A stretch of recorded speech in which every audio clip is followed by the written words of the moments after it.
Well, you're on a ship when you notice some water foaming nearby. It looks as if a huge vessel has just sunk there, but you don't see any debris. Steam is rising over the water and large bubbles appear on the surface. In a couple of minutes, you see a small piece of land appear right in front of your eyes. It's releasing flames and lava. Millions of gallons of water evaporate in the mouth of the volcano. Frightened, you get away from this place. For the next 3 years, the small island covered with volcanoes will be slowly emerging from the water. Every day, it'll erupt and fill the sky with black ash. When the ash settles, it'll get mixed with the water and form the shore. This eruption lasted 3 years, and finally, by 1967, the island of Surtsey on the southern coast of Iceland was fully formed. Surtsey is one of the few islands that have emerged from the depth to the surface of the sea. But it's almost impossible to get here. The island has a unique ecological system, and scientists want to find out how it's going to develop without human influence. Only a few people from all over the world have permission to walk around the island. This next place looks unwelcome from afar. We're now in Australia, in the Tasman Sea. Here, a huge ridge resembling a sharp fin of a giant shark sticks out of the water. The height of this mountain is 1,800 feet, which is almost twice the height of the Eiffel Tower. This place is called Ball's Pyramid. It's located in the center of an uninhabited volcanic island. It's difficult to get here because of the inaccessible rocky landscape of the place. The island was first discovered in 1788. At that time, I wasn't around then. It was considered barren and devoid of life. But more than 200 years later, in 2001, a group of scientists arrived at the island, and they found some incredible creatures there. They accidentally discovered the rarest insect in the world. It happened when the researchers reached the island, climbed to the height of more than 100 feet, and spotted a bush. Under it, they saw a colony of bugs known as land lobsters, or walking sausages. These creatures belong to the family of stick insects. Each of them is about 6 inches in length. This is the length of a spicy bratwurst. Add a little mustard and relish? Yum! Oops, back to bugs. That day, people found 27 insects, but since then, their population has begun to increase. These creatures were believed to have become extinct in the early 20th century. But to the contrary, they somehow managed to get to the Ball's Pyramid and survive. Our next stop is Brazil, almost 93 miles from the center of Sao Paulo. That's where you can find an island that's almost impossible to get to. But if you succeed, you're unlikely to leave it. It's called Snake Island. There's no other place on the planet with such a high concentration of snakes. According to researchers, there are about 5 snakes for 10 square feet of land there. They are the only owners of the island, since no other animals can survive among them. Snakes there are one of the most venomous species in the world, the golden lanceheads. These snakes are about 1.5 feet in length. Their venom is very powerful and fast-acting. If you let this reptile bite a raw piece of meat, the place around the bite will start to melt. Wow, count me out. Now imagine you're on this island and the snakes don't bite you. The most interesting thing that you can find there is an old lighthouse. It's hidden in the dense foliage of trees. People lived on the island a long time ago. Rumor has it that the last keepers were in the lighthouse when snakes broke in. No one has lived there ever since. How these unique snakes appeared on the island is still a mystery. The most popular legend claims that a pirate came there a long time ago. He hid a treasure somewhere on the island. Then he left the snakes in the spot where the chest was hidden. The pirate hoped the reptiles would scare people away from his gold coins and jewelry. Since then, a few snakes have managed to increase their population thousands of times, and some of them, reportedly, are wearing jewelry. Nah, not really. If you ever wanted to get to the island for some reason, the patrol services would stop you. Only a few people in special protective suits can get there to conduct scientific research. The next island is located 17 miles south of the center of Mexico City. You can easily get here. There are no poisonous animals, nobody guards the place, and the island's landscape allows you to moor a boat. But most likely, you'll want to leave this place as soon as you walk there for a while, especially if you arrive at night. Dolls are hooked on trees all over the island. These toys have different clothes, different sizes, and different faces. You can find dozens of dolls on almost every tree. In the middle of the 20th century, one of the residents of Mexico City moved to this island and began to fill it with toys. He picked the dolls up from landfills and canals all over the island. It took him several decades to decorate each tree. In the beginning, it looked strange and interesting. Thousands of tourists came here to see the island. Then, the dolls began to age and rot. Rains and hot sun deformed their faces. Covered with moss, they started to take terrible shapes. But the worst thing is that some people believe these dolls come to life at night. Imagine wandering alone on this island under the light of the moon and suddenly noticing a hanging doll without one eye. Ew! It's turning its head in your direction. A second later, you're already jumping into the boat and sailing away as fast as possible. One of the most unsafe and inaccessible places on Earth is located in the waters of the Bay of Bengal. This is North Sentinel Island. It's a small piece of land that looks like a tropical paradise. But you won't get here for two reasons. Since 1956, any trips to this island have been prohibited by law. There are always several ships going around and patrolling the area. The second reason is located on the island itself. Imagine you've managed to get past the patrol boats. You're sailing on a small boat to the shore. Crystal clear water surrounds you. You can even notice passing fish and beautiful coral reefs. Ahead, you see the golden coast and bright green trees, and among them, you notice small dots. You get closer, and an arrow whizzes by a few inches away from your face. The next arrow is stuck in the wooden hull of the boat. The dots you noticed before are people, the local Sentinelese tribe. They're standing with bows, releasing arrows, and throwing spears at you. They are screaming something and waving their hands. You understand they are not happy to see you and will do everything to prevent you from reaching the shore. The Sentinelese have long been isolated from the whole world and are now defending their island in such an assertive way. They don't seem to be afraid of anything. Once, a helicopter flew to the island, and the locals still threw their spears and shot arrows at it. It's forbidden to approach the place, not only because it's unsafe for tourists, but also to protect the local tribe from the dangers of civilizations. People from the continent can easily bring some disease to the island and infect its inhabitants. The locals don't have immunity, even from the flu or a simple cold, never mind smartphones. In addition, the island is surrounded by a coral reef, and this makes it very difficult for large ships to reach the shore. Despite all the prohibitions and the danger, many people have tried to get to the island. In 1880, an officer got to the shore and discovered that the soil there was ideal for growing coconut palms. The man also found several villages on the island, but didn't dare to meet with the locals. Eventually, he left this place, alive. Since then, many more attempts have been made to get to the island. Many times, researchers and travelers gave the islanders gifts, like fish or coconuts. The locals accepted these presents, asked for more, but still didn't allow foreigners to approach their homes. It's also difficult to make friends with the local tribe because they communicate in one of the most complex languages in the world. Scientists and linguists have been studying it for decades, and at the end of the 20th century, some researchers managed to make friends with the Sentinelese. In 1991, the islanders were invited to board a large ship. A team of anthropologists gave them bags with coconuts. Only several members of the tribe accepted the gifts.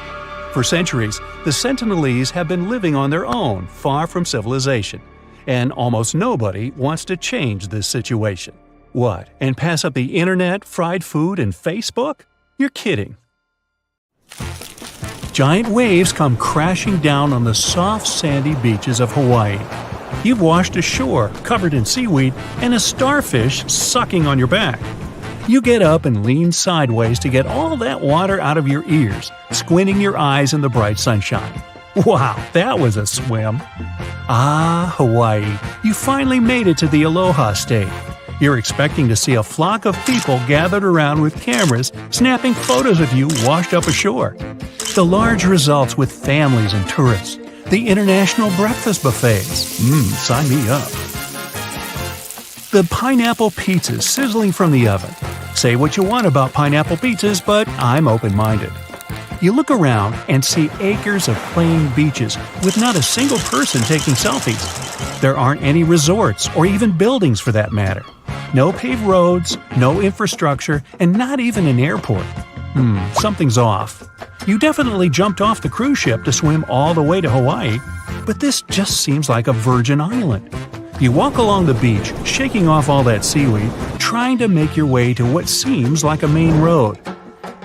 But there isn't one. You turn around and see a local man cycling towards you. Finally, some help. You approach him, and he greets you with a thick Hawaiian accent.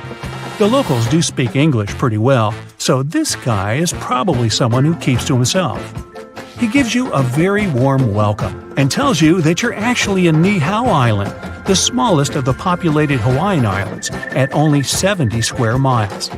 Your eyes widen with shock. Well, at least, you're still in Hawaii, technically.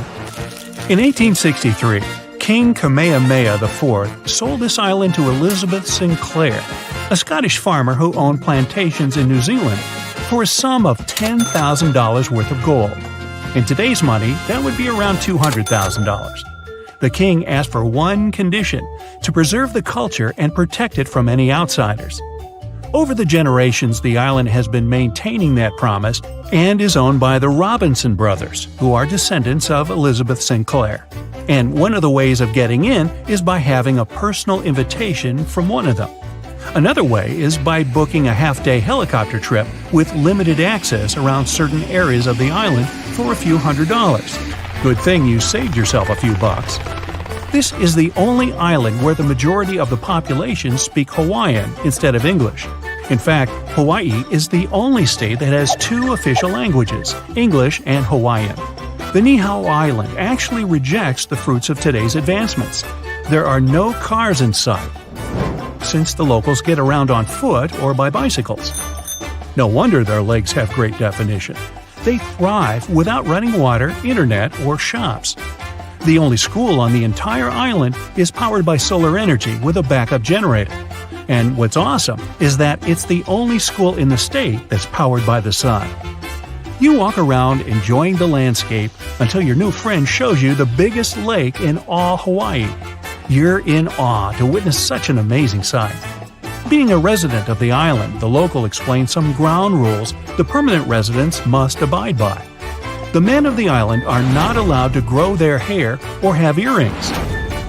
If they do break these rules, they can be evicted. The local takes you to a spot where many of them chill and hang out during the day when they're not working. Many families gather around and have a cookout. You lie down on a soft, sandy spot with no one causing a ruckus. The cool breeze brushes across your face. You see tiny hermit crabs crawling around.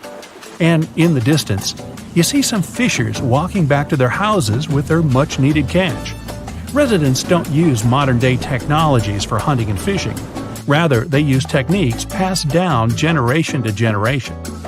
In 2010, a study showed that there are only around 170 official permanent residents on the island. Some other studies say there are even fewer people living there, just 70. Either way, you kick back, relax, and enjoy the peace and quiet. There are some other interesting and off-limits islands in the world too. Way over in Brazil is an island that's uninhabited on purpose. Every 10 square feet of it have at least 5 venomous snakes slithering around. Even though some scientists say it's an exaggeration, I wouldn't want to be in an island overtaken by snakes. And that's why Ilha Queimada Grande is known as Snake Island. Scientists claim there are around 2,000 to 4,000 snakes roaming around. If you have a phobia of these reptiles, then maybe consider scratching it off your bucket list. But don't worry, no one's even allowed here without a special permit. And if you live nearby, no need to fear. The island is around 90 miles off the coast of Sao Paulo, where it rightfully belongs. It's crazy to think that 90% of all snake bites in Brazil are from this island alone. And it's home to a unique species of pit vipers, the golden lancehead. The ecosystem on that island is so unique because the snakes dominate the entire land with no threat. Over the years, they've been preying on birds settling or paying a visit. And without human intervention, they were able to thrive and host snake parties all year round. Nestled between the Bay of Bengal and the Andaman Sea is a hostile island that doesn't have any venomous snakes, or at least none that we know of. In fact, we know pretty much nothing about this island, except that the people who occupy it don't welcome visitors, and history shows that anyone who enters doesn't come back. Dating all the way back to the 1800s, an Indian merchant ship landed on Sentinel Island to freshen up and find its bearings. Around 100 people were able to swim ashore, since the island had no dock for ships and boats. They stayed for 3 days before the Sentinelese decided it was time for them to leave. They weren't shy about it either and forced them to check out early, leaving a sour taste on both sides. And it's been like that ever since. People come near, the Sentinelese pull out the "not welcome" sign, and everyone gets hurt in the end. But some anthropologists were kind of successful studying their ways of life. One of the closest documented visits to a Sentinelese village in 1967 proved successful. They learned that the locals lived in huts with slanted roofs facing each other with a fire pit around them. They had small, narrow canoes to do some fishing near the shores. Their main dishes consisted of fish and crabs, and based on the Andamanese people in the neighboring Friendly Islands, we can determine they live off specific fruits and eggs from seagulls and turtles. They use primitive tools for fishing and hunting, and don't know pretty much anything else about the outside world and its advancements.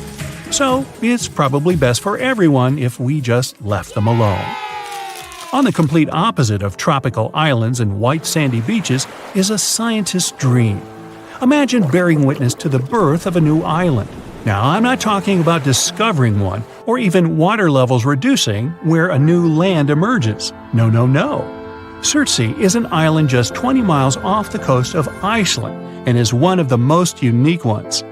In 1963, a volcanic eruption kept spewing out lava until an entire new island was formed, and it only took 3 years for it to form a whole square mile of land.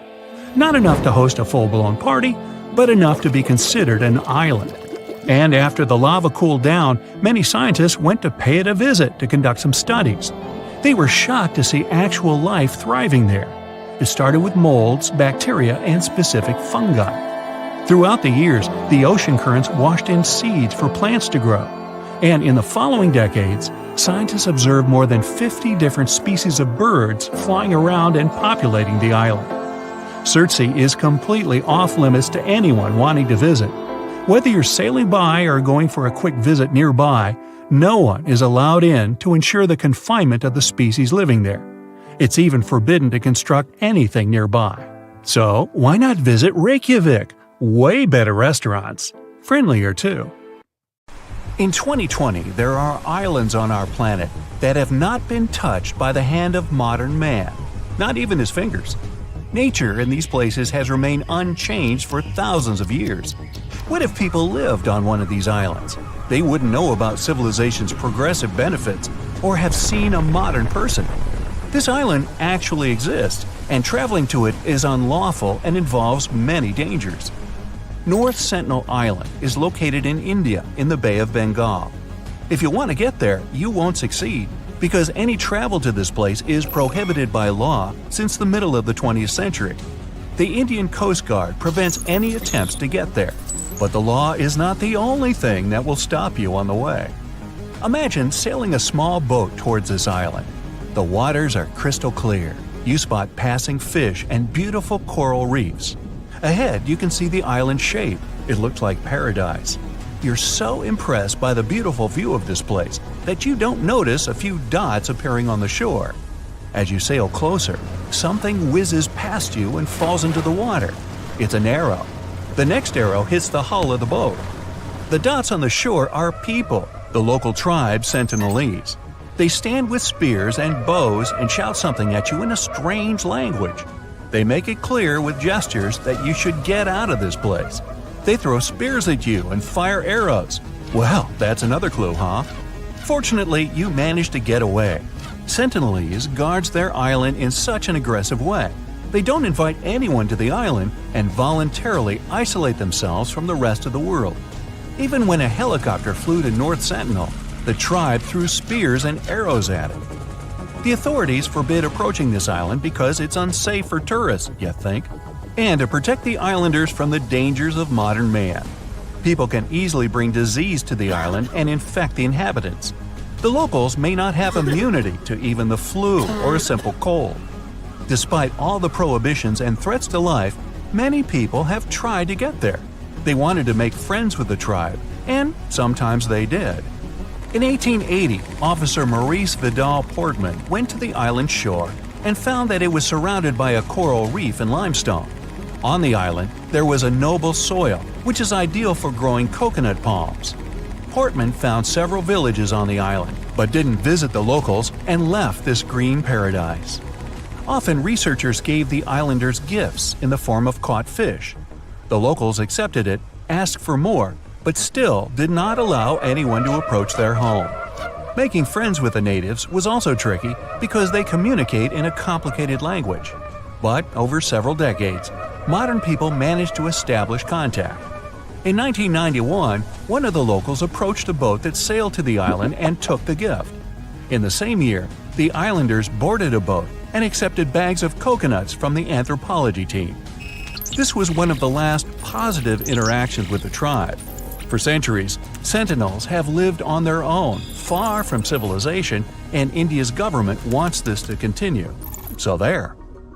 Another island is also beautiful but much more unsafe. One mysterious small green island is found 25 miles off the coast of Brazil. It also represents paradise. Traces of modern man are present here in the form of a lighthouse, but there are no people inside. Sometimes the Coast Guard comes to the lighthouse to check whether everything is okay and whether there are no strangers on the island. People are not allowed on this island for their own good. The only inhabitants of this place are snakes. The island is home to about 4,000 species of these reptiles. They hang on trees and slither on the ground. Oh boy. They have no enemies and feed on birds that visit the island for recreation during a long flight. Oops. But the worst thing is that these snakes are among the most venomous in the world. The golden lancehead snake is a unique species that lives only in this place. Snake Island was once part of Brazil's mainland, but 10,000 years ago, the sea level rose and separated this place, turning it into an island. Animals were completely isolated here, and for thousands of years, snakes became the top of the food chain. Because there was no other prey on the island except birds, evolution gave these snakes a potent venom to catch prey with a single bite. Well, moving on. Next is a terrifying island located in the Xochimilco Canal, 11 miles from Mexico City. There are no venomous animals or a hostile local tribe, and the island is not forbidden to visit.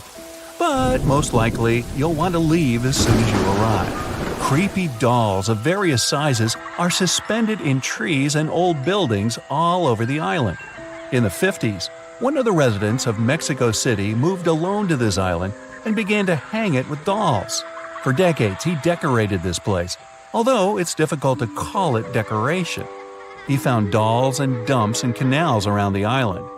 The hanging dolls looked rather strange and attracted many tourists. But over time, the dolls got older. They were covered with moss, turned green, and rotted. The dolls' faces have deformed and taken eerie shapes. But the worst thing is that the locals say they've seen these dolls come to life at night. Ew. Now for Bovit Island, one of the most mysterious islands in the world. This island is the most isolated place in the world. It's located in the South Atlantic Ocean, 1,600 miles away from South Africa and 1,100 miles from Antarctica. A perfect location for an introvert. It's challenging to reach the island, and typically you can only do so from some large ships passing by. Almost the entire island is covered by a glacier, and in its center lies a volcanic crater. The only permanent residents of the island are penguins and seals. The island was discovered by a French explorer in 1739. However, the coordinates of this place were not recorded. For the next 69 years, the island was hidden. In the early 19th century, it was finally rediscovered. But a human foot came ashore only in 1927. Hopefully, it was still attached to some explorer. In the mid-20th century, people decided to build a weather station there. As soon as the researchers sailed to the island, they discovered something strange. They found a lifeboat in a small lagoon among the seals. It was in good condition and could still sail. The researchers found oars and an empty copper buoyancy tank not far from the boat. There were no markings or emblems on the boat. It seemed that a ship was wrecked and the sailors escaped by this boat. However, no human tracks were found on the island. Who owned this boat and what happened to those who sailed on it remains a mystery. Now, let's end our trip with an island that is completely safe and even pleasant. What a surprise! Pig Beach is an island located in the Bahamas. This is not the official name of this place, but it's called that because of the local swimming pigs. The island is inhabited by these animals. They sunbathe on the beach, walk through the jungle, and beg for food from tourists. But the cool thing is, they can all swim really well. Cute pink and brown piglets splash in the water and grunt, begging for food. Thanks to feeding by tourists and caring locals, these animals manage to survive on the island. You can stay at a hotel on a nearby island and visit the pigs by boat. Nobody knows precisely where the pigs came from. According to one legend, the pigs survived a shipwreck and swam to this island. You can find several cats and goats there as well. Animal Farm, anyone? Just look at these mysterious islands. Years of sea corrosion and nature made this magnificent pattern of a world map out of islands. Yeah, just kidding. Of course these are man-made. The World Islands is an archipelago in the United Arab Emirates, and only one of many other magnificent artificial islands created there. And although the idea of man-made islands sounds very modern, the process has a long history. Many thousands of years ago, prehistoric people used to pile hundreds of boulders on lakes or river bottoms to create small islands. They can still be found in northern Scotland. The process was challenging and must have taken a lot of time since some of the stones weighed up to 550 pounds apiece. That means the islands were significant and had some sacred purpose. But to this day, it's still a mystery. We do know the purpose of the Chinapas, Aztec artificial islands for cultivating crops. Small, ridge-like islands were built on the wetlands and swamps with canals between them. It provided enough water to grow fruits, vegetables, and flowers all year long. These floating gardens are still present and can be found in some regions of Mexico. What about more modern creations? Nowadays, islands are created for the need for extra space. Many Asian airports are built on artificial islands. The second, third, and fourth biggest man-made islands are taken by Osaka, Hong Kong, and Tokonami airports. However, not all islands are made with a purpose. Most of the New York Harbor Islands are man-made, but not all were actually planned. Belmont Island is just a pile of rocks, disposed of while constructing the underwater metro tunnel. The island measures only 100 by 200 feet. Although it's off-limits for people, in 2004, an artist unsuccessfully tried to proclaim the island as a sovereign nation. Other New York artificial islands include the Swinburne and Hoffman Islands, built to quarantine immigrants coming to the USA in the late 19th century. Nowadays, they have a more peaceful purpose as bird sanctuaries. Speaking of birds, there's a big S-shaped island in South Africa. And it's not an illusion, the island is covered in flamingos. Built in 2006, the island shape creates 2 bays for birds. The island also features 4 ponds and 1,000 artificial nests for the new residents. This sanctuary now hosts around 10,000 flamingos. Hey you two, want to hang out on my front yard? The position of the largest man-made island is taken by the Netherlands island Flevoland. After the 1916 flood, they decided to reclaim the local bay, and a dam was built, disconnecting the sea's inlet. By 1968, the land was reclaimed and became the youngest Netherlands province called Flevopolder. The island measures 370 square miles and supports more than 400,000 inhabitants. But for some people, one island is just not enough, and whole archipelagos are created. 4 enormous projects were completed in the United Arab Emirates. One of them is the aforementioned the World Archipelago. Let's have a closer look, shall we? Dubai, the capital city of one of the 7 emirates, is known for its luxury. An opulent oasis in the middle of the desert houses the Burj Khalifa, the tallest building in the world, lavish shopping malls, and monumental fountains. In the early 2000s, the Emirates was experiencing a real estate boom, and eventually the coastal land skyrocketed in value. Soon enough, all the coastlines were occupied. All of the best prices of land were taken, and there seemed to be no way out. You can't make new real estate, right? Well, nothing is impossible in Dubai. A real estate company announced a new project to create a few islands with more coastal lands to expand the shore. The original plan included 3 palm tree-shaped archipelagos, the Palm Jumeirah, Palm Dira, and Palm Jebel Ali, and just the first project could double the coastline. Soon enough, the World Project was added. The archipelago was supposed to look like, you guessed it, a map of planet Earth. After completion, the universe was supposed to be added. A group of islands representing the Sun, Moon, a galaxy, and the Milky Way. The islands were supposed to be covered in private housing, villas, hotels, water parks, shopping malls, and entertainment centers. The plans looked grandiose and mind-blowing, but many things went wrong when making it happen. First, Palm Jumeirah and Palm Jebel Ali were constructed.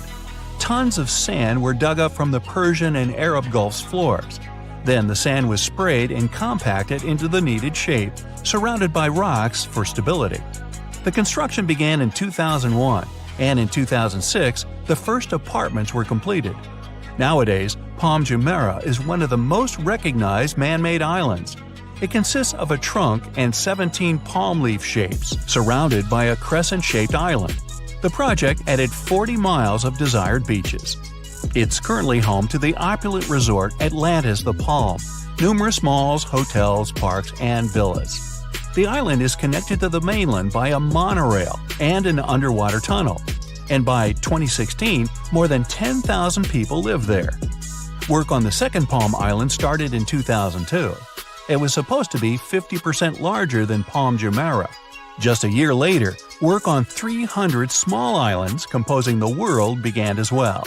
Unfortunately, the global financial crisis of 2008 didn't avoid Dubai. All of the construction projects were halted. Nobody was buying the new property. The absent interest in land purchases tanked the value of the plots. The developing company announced refunds to its investors. Sandbanks were abandoned half-done. The half-built Palm Dira was rebranded into the Dira Islands in 2013. It hosts the Night Souk, the largest night market in the world, and the Dira Mall with over 1,000 stores. Hopefully, the plan to develop the other islands will be completed. They will house more than 250,000 people. By the time the financial crisis hit the industry, most of the World Archipelago's land reclamation was done. The majority of the islands were named after corresponding countries and were already sold. Some were sold to real estate tycoons, some to private buyers.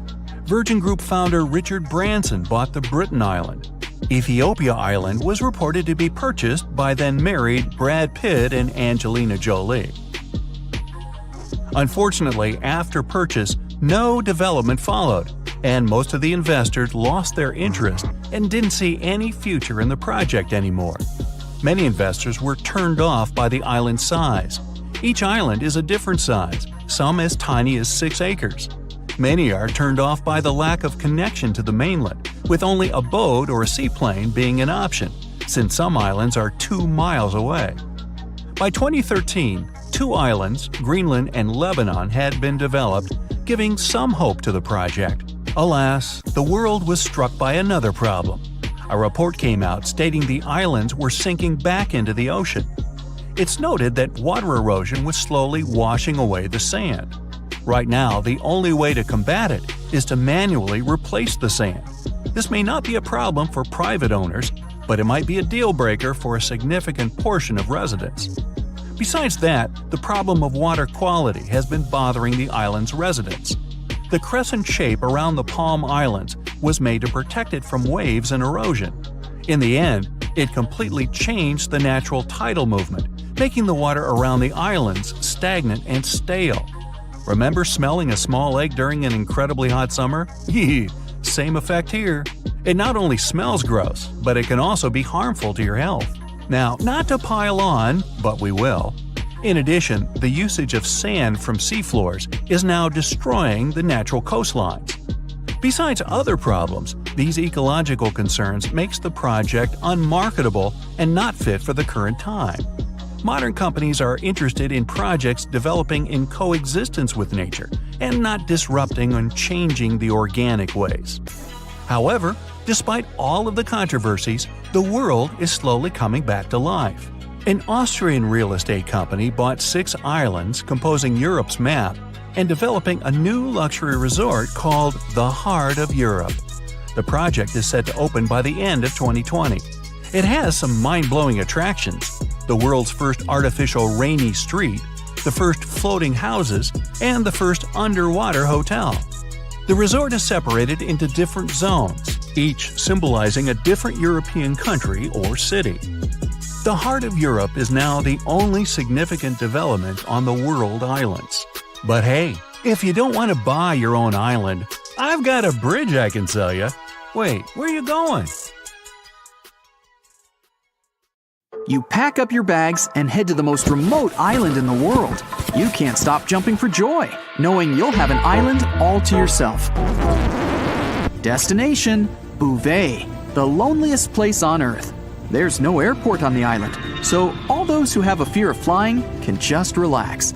This lonely island is located in the Atlantic Ocean between South Africa and Antarctica and is frozen all over. It's uninhabited, so there aren't any humans for at least 1,400 miles from here. And even though you won't find any coffee shops or theaters, the island hosts a decent number of animals, like seals, birds, and penguins. And no, there aren't any forests or jungles, but you can find some moss and lichen. Right now, you're on a ship wearing a thick jacket and cupping hot tea in your hands. It's been days since you left the coast of South Africa. Finally, you see the island out in the distance. Many frozen cliffs surround it, so it's really difficult to scale it. Maybe a helicopter could do the trick. The place was pretty popular back in the day and was named 3 times since its discovery. But not even the smallest piece of land goes homeless for long. So Norway decided to keep it. They even gave it its own internet domain, .bv. But no one has created any websites under it yet. As of now, the place is mainly used by scientists to study whale migration. Tristan da Cunha is a small volcanic island in the Atlantic. It's quite lonely too, but this time you can actually find some settlers. Its closest neighbors are Buenos Aires in Argentina and Cape Town in South Africa, both of which are more than 1,000 miles away. Just like Bouvet, this place doesn't have an airport. You could catch a ship from Cape Town instead, for a 7-day voyage costing you between $800 to $1,500. Be prepared for a long visit. These ships don't come and go every day. You may find yourself booking a place for an entire month before going back home. There's no mistaking this place with its giant 6,700-foot volcanic cone, which actually erupted in the 1960s. Luckily, they were able to evacuate everyone to a neighboring island in time. This little piece of land is home to no more than 280 people and has its own decent economy to sustain itself. About 1,300 miles south is St. Helena, a more vibrant and hip island because, guess what? It has an airport. Planes fly all the way from South Africa once a week. But there's a trick. Pilots have to be specially trained to land in the mountaintop airport. The country is smaller than Rhode Island, the smallest state in the U.S., but what it lacks in real estate, it makes up for in its rich history. Napoleon spent his final years on the island, and it's also home to the oldest tortoise in the world. Population here doesn't exceed 5,000 people, who love to enjoy the beach and the amazing highland scenery. In 1790, a group of British and Tahitian sailors reached a chain of islands in the South Pacific, in the middle of nowhere. Seeing as they were stuck and loving the isolation, they decided to create a settlement on one of them. Later, these land spots would be called Pitcairn Islands, and still, only one would be left inhabited. The population? 50 people. You can find a mix of cultures between British, Polynesian, and other Pacific Islanders thriving and living life to the fullest. And why wouldn't they? All 4 islands have incredible subtropical climates and rich volcanic soil for crops and vegetation. In 2016, it was labeled the world's 2nd largest marine protected area. Be prepared for a long sea voyage if you plan on paying a little visit. You can catch a ride on a supply ship that hosts 12 passengers each trip. 2,500 miles off Africa, in the southern part of the Indian Ocean, you'll find Amsterdam Island. No, the capital of the Netherlands didn't pack up and sail away. This remote island is home to an extinct volcano that rises to about 3,000 feet, and the place itself is only as big as a mall. There are no permanent residents, but it hosts scientists and a research facility, around 30 people. All the way north is the Norwegian archipelago of Svalbard. Seems calm and peaceful, with people enjoying their days. Except, wait, get back inside. This place is known as Polar Bear Island, where the bear population outnumbers the human one. You may arrive by plane or ship, but either way, you'd be getting a breathtaking view of snowy mountains and cute, colorful buildings. Despite the curious bears, people have been able to maintain a stable life there, and the island is actually home to many nationalities from over 50 different countries. Svalbard welcomes anyone to stay and live without a visa, as long as they have some place to stay and a job to make a living. It's located roughly 500 miles north of Norway in the Arctic Ocean. But where isn't the only tough question. It's when you go, too. If you're not a nocturnal type, then consider going there in the bright half of the year, where you could experience sunlight nearly all day, every day. Because during the other half of the year, there's total darkness. But you'll get to witness some beautiful northern lights right above you for quite a while. Svalbard is considered the most northern settlement in the world, and actually has the most northern university as well. Because of the permafrost, life isn't easy here, which means they get most of their stuff on ships from abroad. But that didn't stop the dwellers from having the global seed vault to host almost 1 million seeds from around the world as a backup, in case crops can't grow anymore. Off the coast of Chile is the easternmost presence of Polynesian culture. 2,300 miles west of South America and 1,200 miles away from Pitcairn Islands, the most famous island inhabitants are known around the world for their huge heads. Yeah, those heads. More than 600 are scattered across Easter Island, but archaeologists dug deeper and discovered that their bodies are buried beneath the ground. The island is also known as Rapa Nui, or the Great Rapa. It doesn't have white sandy beaches, but the dry sunny spots and amazing ashen cliffs were formed by the lava from volcanoes. North Sentinel Island is a beautiful paradise with just one problem. No one is allowed to enter it. There's a native tribe living there, untouched by any outside civilization, and everyone decided to keep it that way. Over the last 200 years, several dozen people were able to get a hands-on experience with the islanders, but let's just say it didn't end well. It's even completely off any shipping route to avoid contact. 10 years ago, a study indicated there could be between 80 to 150 people on North Sentinel, but there really is no way of telling, since that number could be as low as 15, or even exceeding 500 people. They're so isolated that the people in the neighboring open islands don't understand the Sentinelese language. Some researchers were able to pick up little snippets of their lifestyle. They live in huts with slanted roofs and fire pits facing each other. They have a healthy seafood diet and live on fruits that grow on the island. There isn't any harbor, but soft sandy beaches as far as the eye can see. Too bad we can't get in. Tuvalu is a young island country in the west central Pacific, made up of 9 small coral islands placed in a chain-like formation. The main island is only a few miles long and is so narrow at times, you can ride a motorbike with ocean waves striking on either side. It's pretty rare to see cars around as well. The locals are mainly of Polynesian descent and speak Tuvaluan, but you can easily get around with English. The country has an airport, but when there are no flights, the entire landing strip turns into a football field and playground for everyone to enjoy. Despite not having many tourists, Tuvalu is known around the world for its own web domain, .tv, which it leased to a Canadian television company. Makes sense to me. Fraser Island sits off the coast of sunny Queensland, Australia. But don't fall for its beauty. It's home to the most dangerous beach in the world. There's nowhere on the island to seek medical attention. If you do run into danger, you're on your own. Dingo attacks are super common here. If you don't know what a dingo is, it looks like an adorable dog. But beware, this wild breed is extremely dangerous. And the dingo's gnashing teeth aren't the only thing to be scared of. The seas around the island are swimming with great white sharks. There's jellyfish in the water too. Fraser Island is home to some of the world's most dangerous kinds, including the Portuguese bluebottle. One sting from its venomous tentacle is enough to take down an adult human. Even if you manage to avoid the creatures on the island, the sea itself is perilous. The waters are incredibly rough and have powerful riptides. These are strong currents that will pull you away from the shore. And remember, there are no lifeguards to come to your rescue if you get in trouble. Even the sand is dangerous.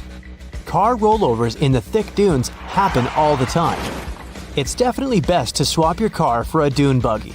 Travelers also often drive down the dunes straight into the lakes below. But the lakes are incredibly shallow, which is not very safe.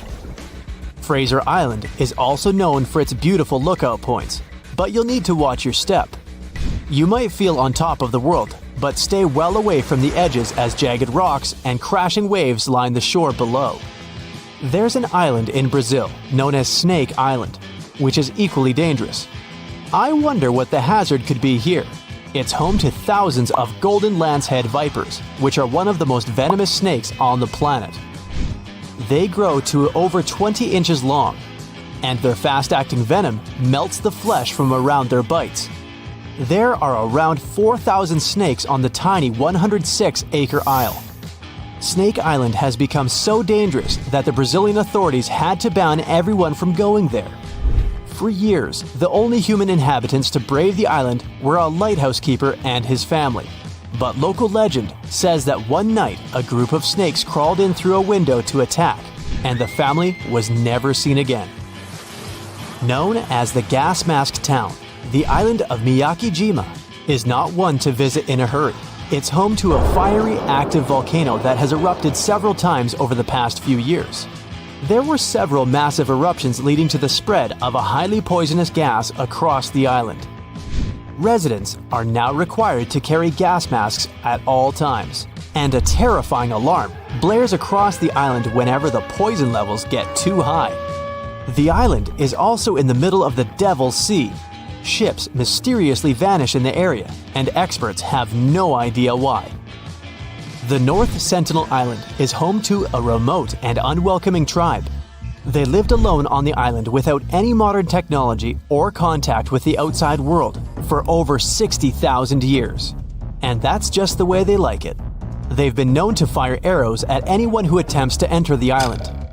There are many stories of people visiting the island, and they are never seen again. It's not ghoulish ghosts or slithering snakes that you have to worry about on the Caribbean island of Saba. It's hurricanes.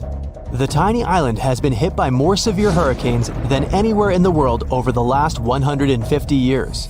There have even been 7 tropical cyclones, which is an intense circular storm.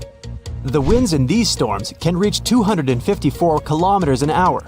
Try standing up in that. You'll also struggle to find a pilot who'll even land on the island.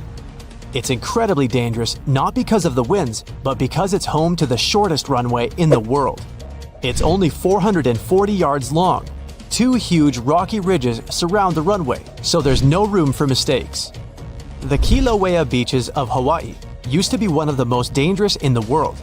The Kilauea volcano has been almost consistently erupting for the past 35 years, spewing red-hot lava into the surrounding waters. The water temperatures have even passed boiling point as a result of the lava. Happily, it's no longer active. While the island of Bikini Atoll might sound like the perfect summer vacation destination, it's most certainly not. The problem is that this place has dangerously high radiation levels, and the locals had to leave it. Although the island was declared safe in the 90s, its original inhabitants have refused to return. The lack of fishing in the area has also led to a massive increase in sharks who swim the waters in search of their next meal. Strangely, the corals and reefs are thriving. From the distance, Ramree Island looks idyllic. White sand, swaying palms. But beware. They say thousands of hungry saltwater crocodiles used to lurk there, ready to strike at any time. The exact number of those animals was unknown, and some scientists claim that there are quite a few of them right now. I'd stay well clear of the island though. I don't really feel like becoming crocodile food. Skeleton Coast in Namibia is appropriately named as the harsh landscape and lack of water make life almost impossible. Whale carcasses, turtle shells, and elephant rib cages litter the shore. If that isn't bad enough, lions and hyenas patrol the beach in search of their next meal. The surrounding waters are just as dangerous, as they are home to 11 different species of shark. Many sailors have become lost on this coast and have never been seen again. Cape Tribulation in Australia also lives up to its name as it is packed, full of dangers. Swimmers have to wear special stinger suits because the water is teeming with stinging jellyfish. Saltwater crocodiles also hide in the water, but they don't make a suit to keep you safe from those. It's not just the jellyfish that sting. The area is covered in stinging trees. The trees have jagged leaves that give the crocs' teeth a run for their money. On land, there's angry cassowary birds. There are flightless birds that are the same size as an ostrich. They have sharp talons that can easily slice through skin. The Utterklev Beach in Norway is one of the best places to see the northern lights, but you'll be lucky if you survive more than one night there. The seas surrounding the island can reach 46 degrees Fahrenheit, and that's just in the summer. It probably feels like swimming in ice cream. For years, Gansby Beach has remained a habitat for the most dangerous creatures on the planet. Sharks are particular fans of its waters, and the coastal stretch is known as the Great White Shark Capital. The sharks are attracted to the 60,000 sea lions that flock to the beach every year. Not just shark food, wild sea lions can be unpredictable and aggressive towards humans. Comoro Islands are the worst vacation destination for those who don't really like mosquitoes. The place is swarming with the little guys. Locals say all the water on the island must be contaminated because of them. So they like to sterilize water before drinking, making ice, and even brushing their teeth. If you're really into coconuts, there's one place you should probably go to grab some. I'm talking Danger Island. Yep, it's the real name of one of the islands in the Chagos archipelago. It shouldn't scare you off though. The major problem it has is parking. I mean, safe anchorage for those who come there.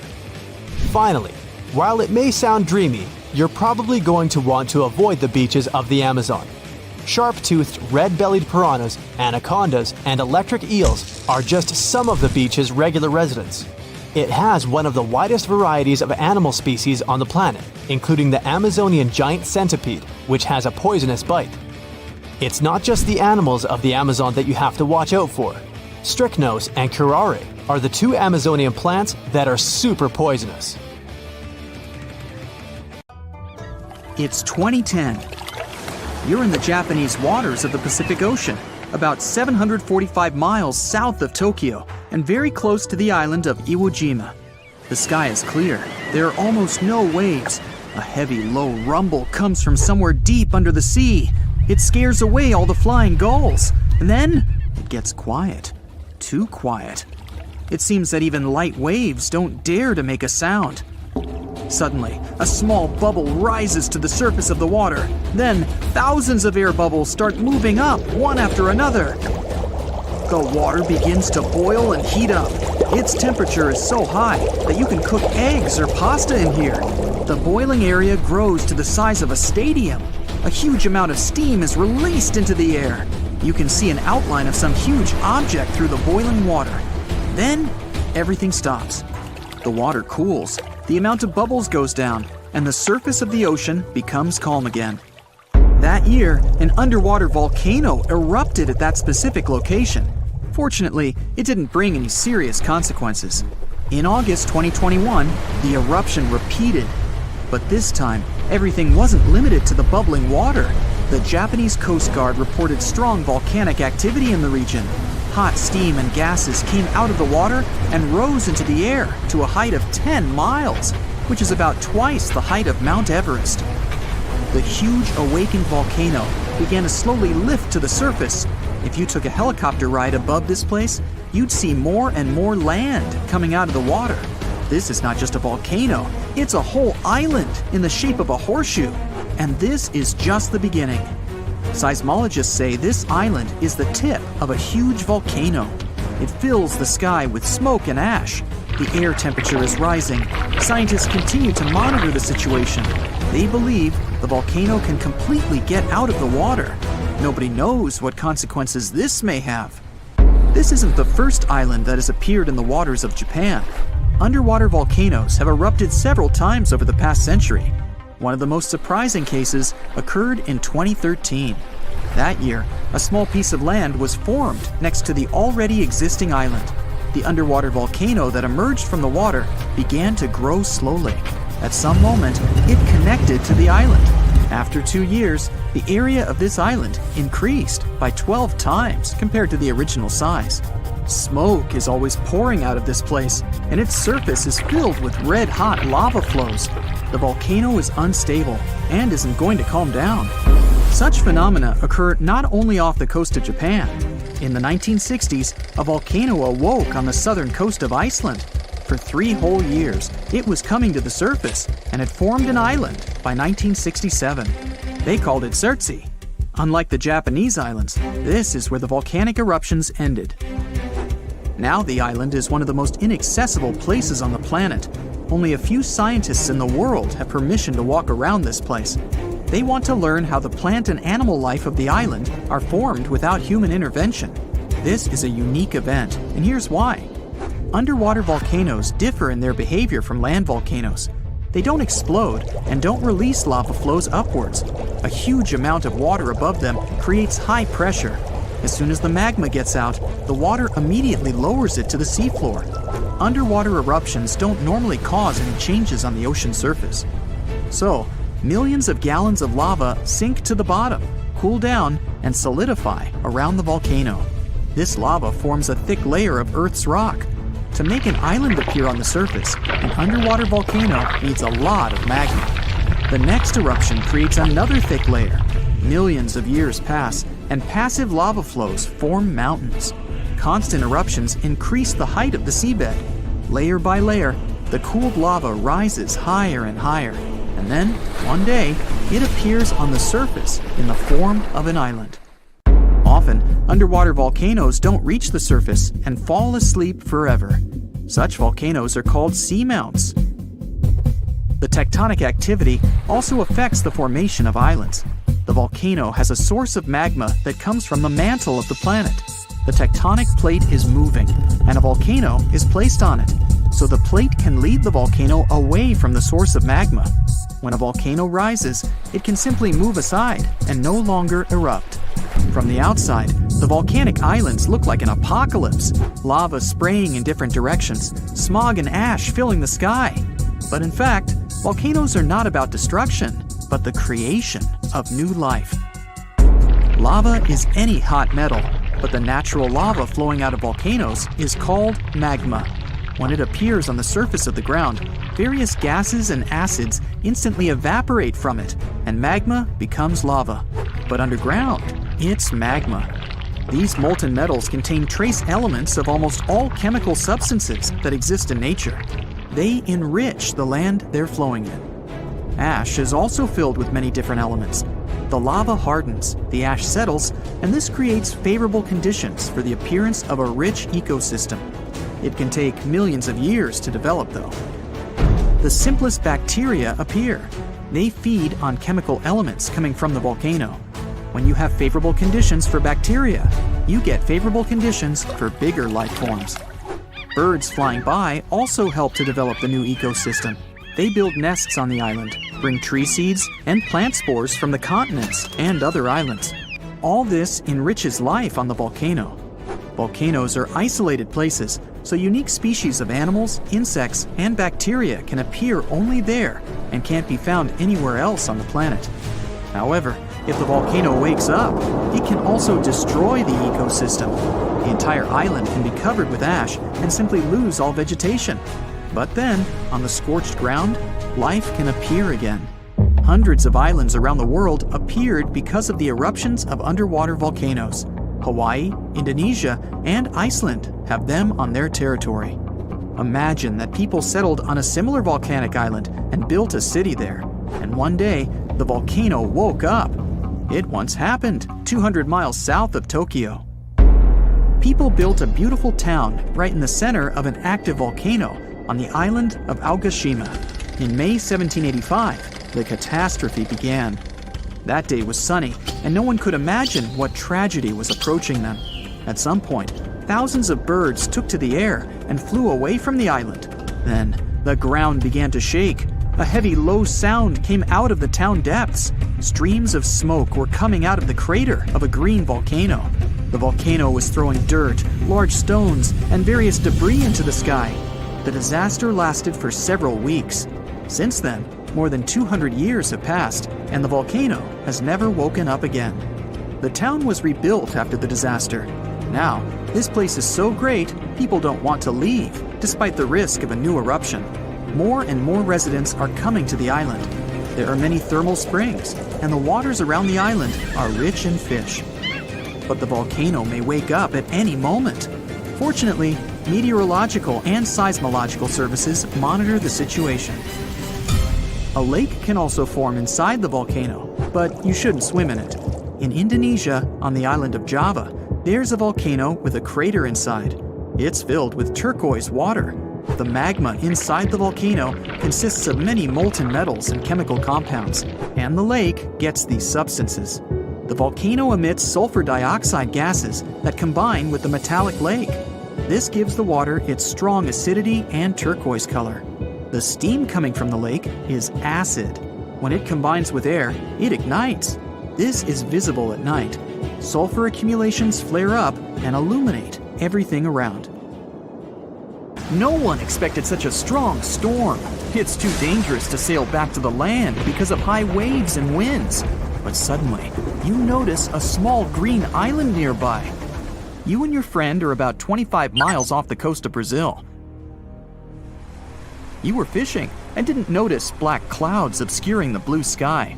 You're approaching the unknown island and see a Coast Guard boat behind you. People from there are screaming something to you, but you can't make out the words because of the thunder. They tell us we should stay away from that island, your friend says. Despite the warning, you still sail since there's no other way out. Around the island, you notice sharp rocks sticking out of the water like knives in the dark. Now you realize what the Coast Guard warned about, but it's too late. Your boat hits a rock. The bottom is pierced. You start to sink. The rain and wind are getting stronger. Both of you fall overboard. Then darkness comes. You wake up in the morning because of the scorching sun and a dry mouth. Your friend and the wrecked boat are lying nearby. Apparently, you'll have to wait for rescuers to get out here. Now, in the light of day, you can see how dangerous the island's coast is. It's surrounded by rocks, and you're lucky you've survived. Getting out of here will be difficult. Together with your companion, you decide to look for coconuts and bananas. Your friend goes to the wreckage and pulls out a bag of medicine. Then, both of you leave the sandy beach and enter the dense jungle. A couple of steps later, you hear a strange hiss. You see your friend. His eyes are filled with horror. Goosebumps run down your back. You feel something alive crawling under your feet, and there's a lot of it. You look down and notice slithering snakes. There are dozens of them. They wrap around your legs, get into trees. They're everywhere. Don't move, your friend says. I think I know where we are. You want to ask him a question, but fear takes away your voice. He reads your face and answers the question. We're in one of the most dangerous places on Earth, the Brazilian Snake Island. These are not just some ordinary snakes. This is the golden lancehead, one of the most venomous reptiles in the world. You can find them nowhere else on the planet except for this land. They evolved here naturally, without other snake species intervention. That made their venom 5 times stronger than the venom of ordinary vipers. They're practically the only owners of this island. Nowhere else in the world will you find such a concentration of creeping reptiles on such a small piece of land. And now, they're glad that 2 big lunch meals have arrived. There's little chance of survival, but you're gonna try. The first thing you need to do is get out of your stupor and find a thick stick. This is your best tool right now. If you encounter a venomous snake, the best you can do is retreat slowly. But this time, there are too many of them. They're aggressive and hungry. Together with your friend, you fight off the snakes with a stick. But there's more and more of them coming. One of them falls on your shoulder from a tree and bites your neck. The poison instantly enters your bloodstream and affects your muscles. It feels like your body is melting. It becomes difficult to move, and your neck swells. Your friend grabs you and carries you deep into the jungle. Here, among the trees, you notice an old lighthouse. Yeah, this building really stands out here. Once a year, the Coast Guard visits it. Your friend breaks down the door and puts you on the floor. You're afraid you won't be able to survive the bite. Fortunately, your friend is a doctor. He injects the necessary medicine and saves your life. You have a few minutes to rest before more danger arises. Your friend tells you that the unique snakes appeared here thousands of years ago. This island was part of Brazil for a long time. Then, massive floods separated it from the continent. This part of the land was cut off from the whole world, which helped the formation of a unique ecosystem inside. Vipers that lived here evolved into golden lanceheads. They quickly became the main masters of the island and destroyed all the other animals. But how did they manage to survive without food, cut off from the whole world? They did it thanks to nature and evolution. This island is a transit point for many birds. They stop here to rest during long flights. These birds become dinner for the snakes. Previously, a snake bite almost didn't harm the birds. They were frightened and flew away, leaving the snake without food. But over years of evolution, the island's owners have developed such a potent poison that one bite was enough for a bird to never take off again. There's also a legend that a pirate hid treasures here a long time ago. And, so that no one would ever find it, he brought snakes to guard his gold. Of course, there's no chest with coins here, but the island is attractive for modern pirates, even today. Golden lancehead snakes are an expensive commodity, so bad people often visit this place to hunt the reptiles. That's why the Coast Guard is always on duty around the island. People are forbidden to visit this place. And even if someone manages to get past the guards, they will have to face the rocks. Only biologists and scientists have permission to study the local fauna. A necessary condition for a visit is a doctor's presence in the team, so they can save people from the snake's poison. So we have pirates and hordes of poisonous snakes, but there's something else that makes the island even worse. At this moment, you hear rustling all over the building. Thousands of little paws are tapping on the walls and floor.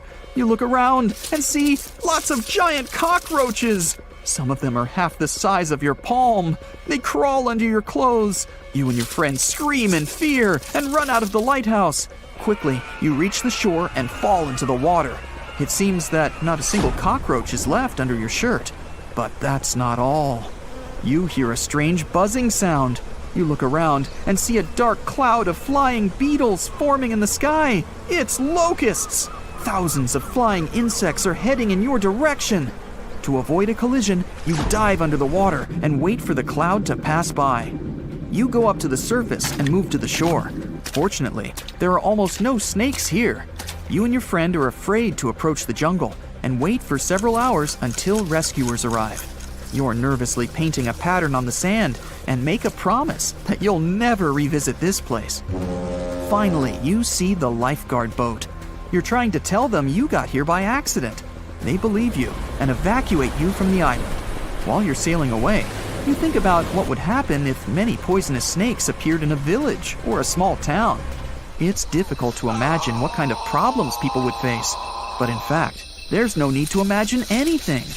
There is a place on the planet where locals live next to poisonous cobras, but it doesn't create any chaos. A human can live in peace and harmony with reptiles in that village. Welcome to Shetpal village in India. This place has a population of about 2,600, and it's located in the jungle. It's hot here. Locals are friendly and responsive.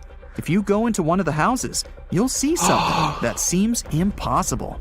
The king cobra, whose venom is one of the most dangerous in the world, calmly crawls around furniture and eats eggs and meat that people give. There's even a special corner for the reptile to relax from the scorching sun, drink water, and have a snack. People are happy about the cobra, as if it was a pet. In the village, cobras are everywhere. They come into houses and schools, crawl through the streets, and keep company during dinner. The locals consider them full-fledged residents. They adore them. The snakes are also used to people and don't see them as dangerous. The coolest thing is there has never been a tragic case in the village because of a poisonous bite. There's no other place in the world where cobras live in such harmony with people. You're out hiking along a highway surrounded by rainforest. There are no cars here, so all you hear is silence. The sky is thick with clouds. Now it starts raining heavily. As the first drops fall to the ground, you can hear a strange clicking-like sound coming from far away. The rainforest seems to have come to life. The bushes and tree branches are slightly trembling. It feels like an earthquake. At this moment, the red crabs start running out of the forest. It looks like a red blanket moving towards the road. This blanket consists of hundreds of millions of red crabs. This phenomenon occurs every year on Christmas Island in Australia. Crabs fill all the roads. It's impossible to move by car or foot at this time. It's like a huge stream of a river that demolishes everything in its path. About 100 million crabs are trying to achieve their main goal in life – to reach the shore alive. For most of their lives, red crabs hide in burrows in deep crevices of rocks. They stay there for almost a whole year, eating fruits, berries, fallen leaves, and other organic things. They try to live in damp, dark places to keep their body moist. Then the dry season ends. In October or November, when the rainy season starts, the crabs come out of their houses and make a journey of several days.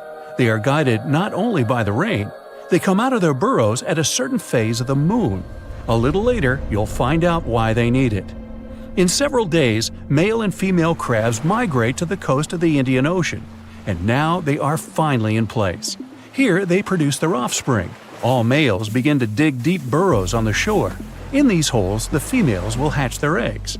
When the male crabs finish their job and pits are ready, they go back to the rainforests. The females begin to hatch the eggs. It takes 12 to 13 days. Then the crabs take their eggs and bring them to the water.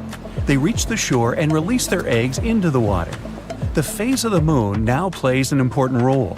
The moon creates an indirect tide, making it milder than usual. This helps to give the offspring a better chance of survival. The eggs of the red crabs have hatched, and small larvae move to the sea. Within a month, they go through several stages of development and take the form of a tiny transparent crab, similar to a shrimp. These tiny creatures are called megalopae. They accumulate in puddles near the shore in this shrimp form. There, they grow the first layer of shell and go deep into the land to look for a safe place. They grow up and wait for the rainy season to run back to the shore and produce offspring.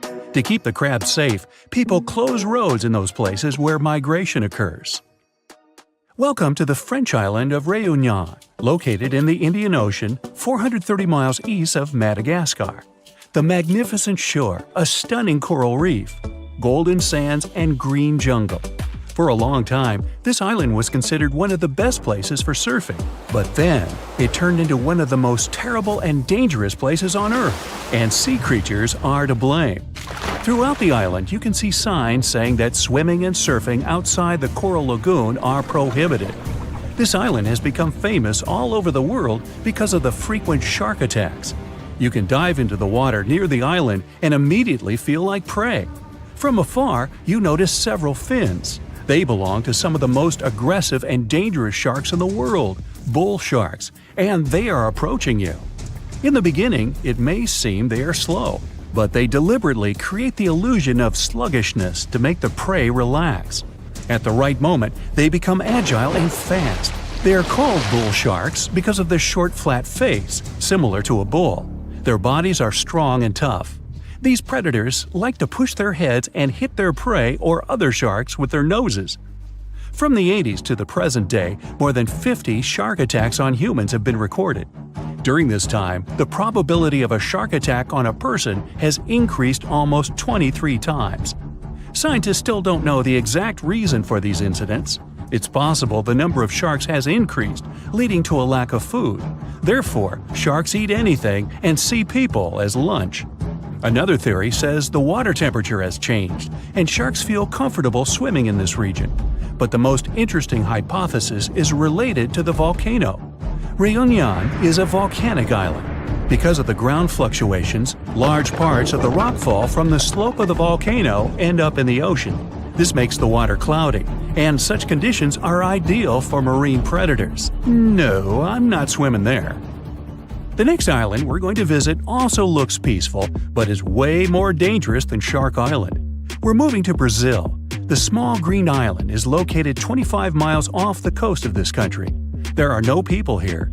It seems completely uninhabited at first glance. However, you can see traces of modern humans, the old lighthouse. It's been abandoned for a long time. Sometimes the Coast Guard comes to the lighthouse to check if everything is okay and if there are no strangers on the island. People are forbidden to set foot in here for their own good. The only inhabitants of the island are snakes. This piece of land is home to about 4,000 species of these reptiles. They hang on trees and crawl on the ground. Snakes have no enemies in their home, and they feed only on birds that visit the island for recreation during a long flight. But the worst thing is, these snakes are some of the most venomous in the world. Oh boy! The golden lancehead vipers are a unique species that live only in this place. Snake Island was once part of the mainland of Brazil, but 10,000 years ago, the sea level rose, separated this place, and turned it into an island. The animals that live here were completely isolated. For thousands of years, all living creatures were displaced by poisonous reptiles. Their poison wasn't developed immediately in the body. Evolution has given them this to hunt birds. They can catch prey with one bite. There is a legend that a pirate arrived on the island a long time ago to hide a treasure. He put the chest in the depths of the island and settled snakes here so they would scare away anyone who wanted to find the treasure. Hey, works for me. We're moving to Southeast Asia. Ramri Island is located near the coast of Myanmar. This place was especially dangerous in the first half of the 20th century. The island is covered with dense forests and swamps. This wet place is ideal for a saltwater crocodile. This animal can reach 23 feet in length, nearly twice as long as a passenger car. Hey, you want to take a ride on this croc? Be my guest. And they can weigh nearly 2,000 pounds. These monsters are hiding among swamps and trees. You may not even notice them. At some point, they will come out and attack you. The exact number of crocodiles that lived on this island was unknown, but it was definitely a big number. Any living creature that enters their territory is regarded as food. Currently, the crocodile population on this island has decreased. It's not known whether there are any reptiles here at all anymore. Let's finish our journey on an island where animals are happy to see you. The unofficial name of this place is Pig Beach. It's located in the Bahamas. The island is inhabited by cute pigs. They sunbathe on the beach, walk through the jungle, and ask for food from tourists. But the coolest thing is that they can all swim perfectly. You can stay in a hotel on a nearby island, rent a boat, and come to visit the pigs. It's not known exactly where the pigs came from. According to one of the legends, they survived a shipwreck and swam to the island. In addition to pigs, you can also meet cats and goats there. But most folks come to meet Porky and his friends. It has recently become a popular location for many tourists looking for the perfect place to get away from it all. If you're lucky enough to catch a sunny day here, it's like no other, I can assure you. Chances are, you'll end up having loads of foggy days. But let's be honest, they have a special allure of their own. This enchanting smile-shaped island is called Sable Island. It's located 190 miles from mainland Nova Scotia. It wasn't accessible to the general public until 2013. That's when it was added to the list of National Parks of Canada. You can get here either by plane or by water. But what's so enchanting about this place anyway? There must be something since the yearly tourist count is growing every year. Firstly, there's a spectacular number of wild horses here. There are between 200 and 500 horses roaming free all over the island. There's also a large population of gray seals. The place is also the only breeding location of a rare bird species called the Ipswich sparrow. If you're already considering a trip here, there are some things you need to know first. Remember that fog I mentioned earlier? Well, it turns out that Sable Island is the foggiest place in the Canadian Maritimes. I'm talking about approximately 127 foggy days each year.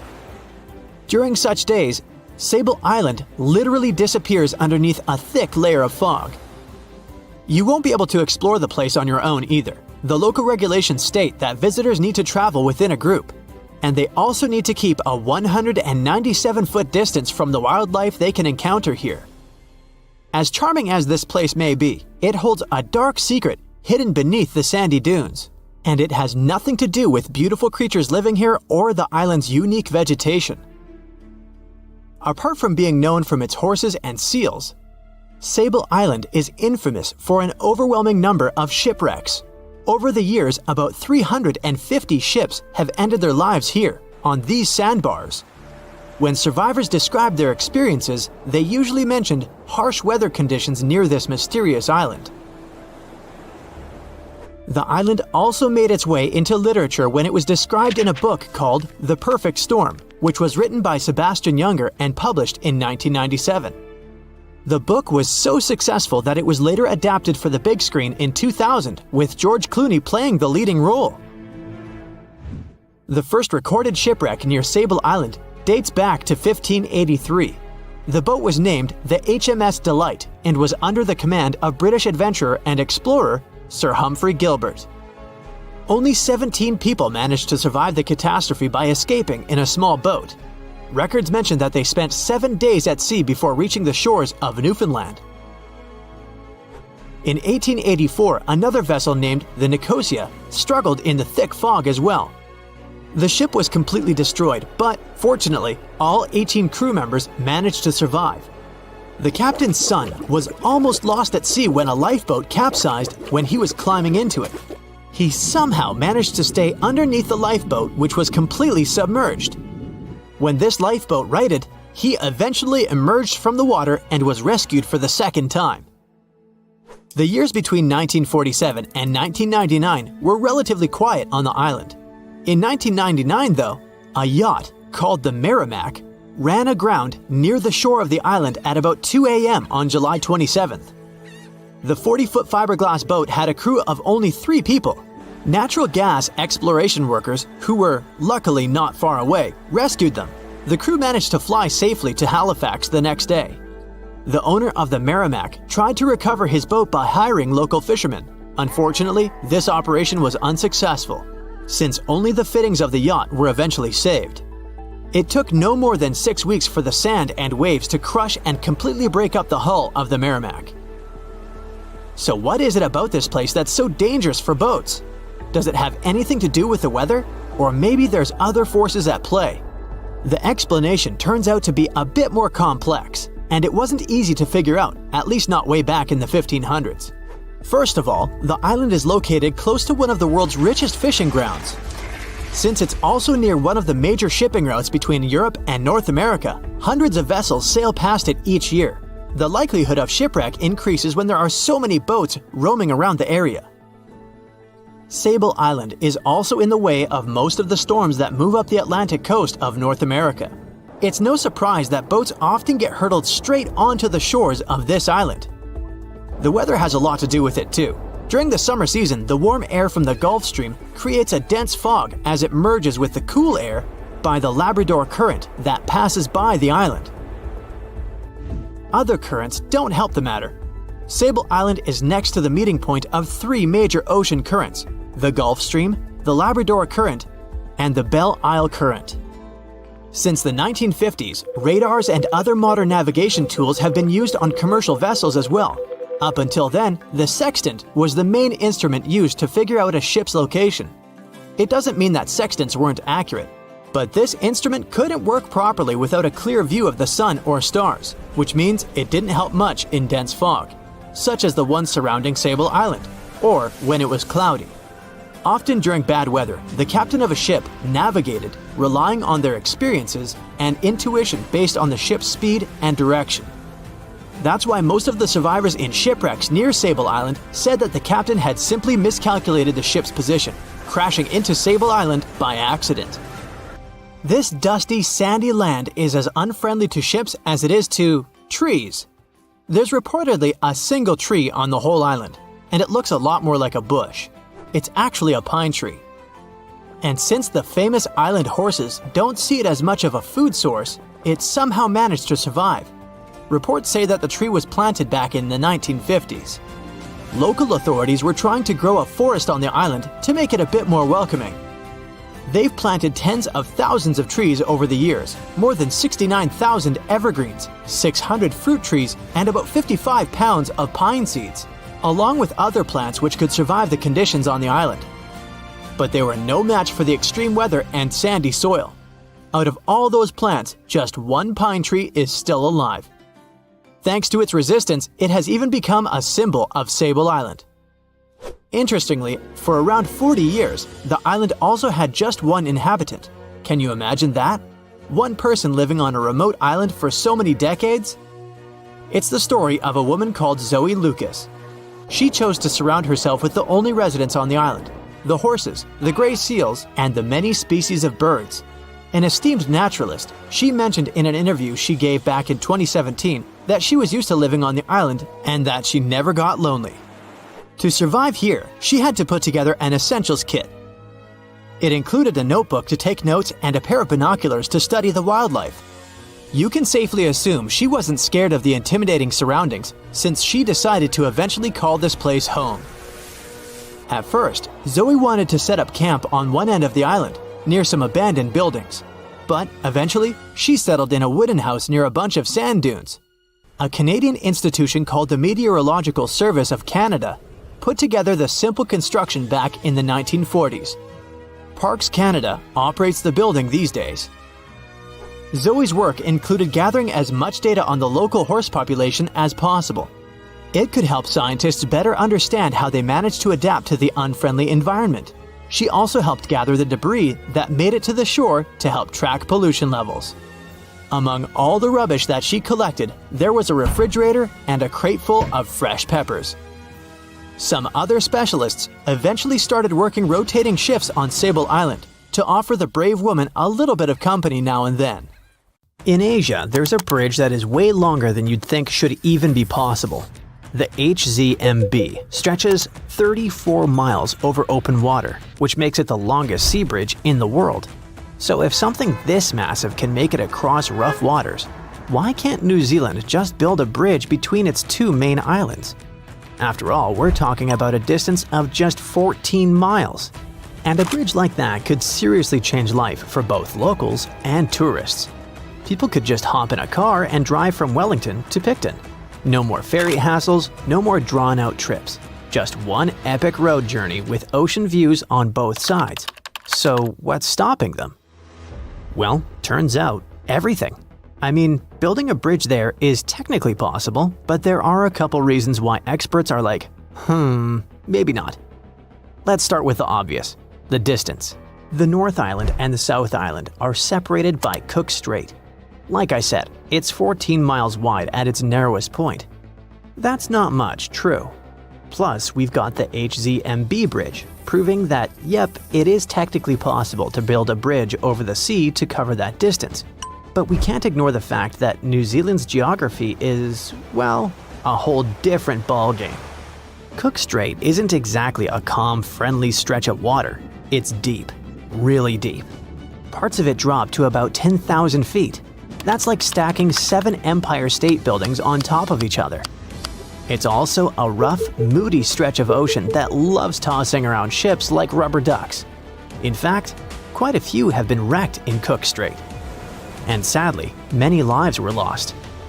You don't have to worry about it so much though, as the worst accidents happened a long time ago. The ships and ferries that cross it today are much safer. Even so, it'd be pretty hard to avoid getting seasick while crossing it.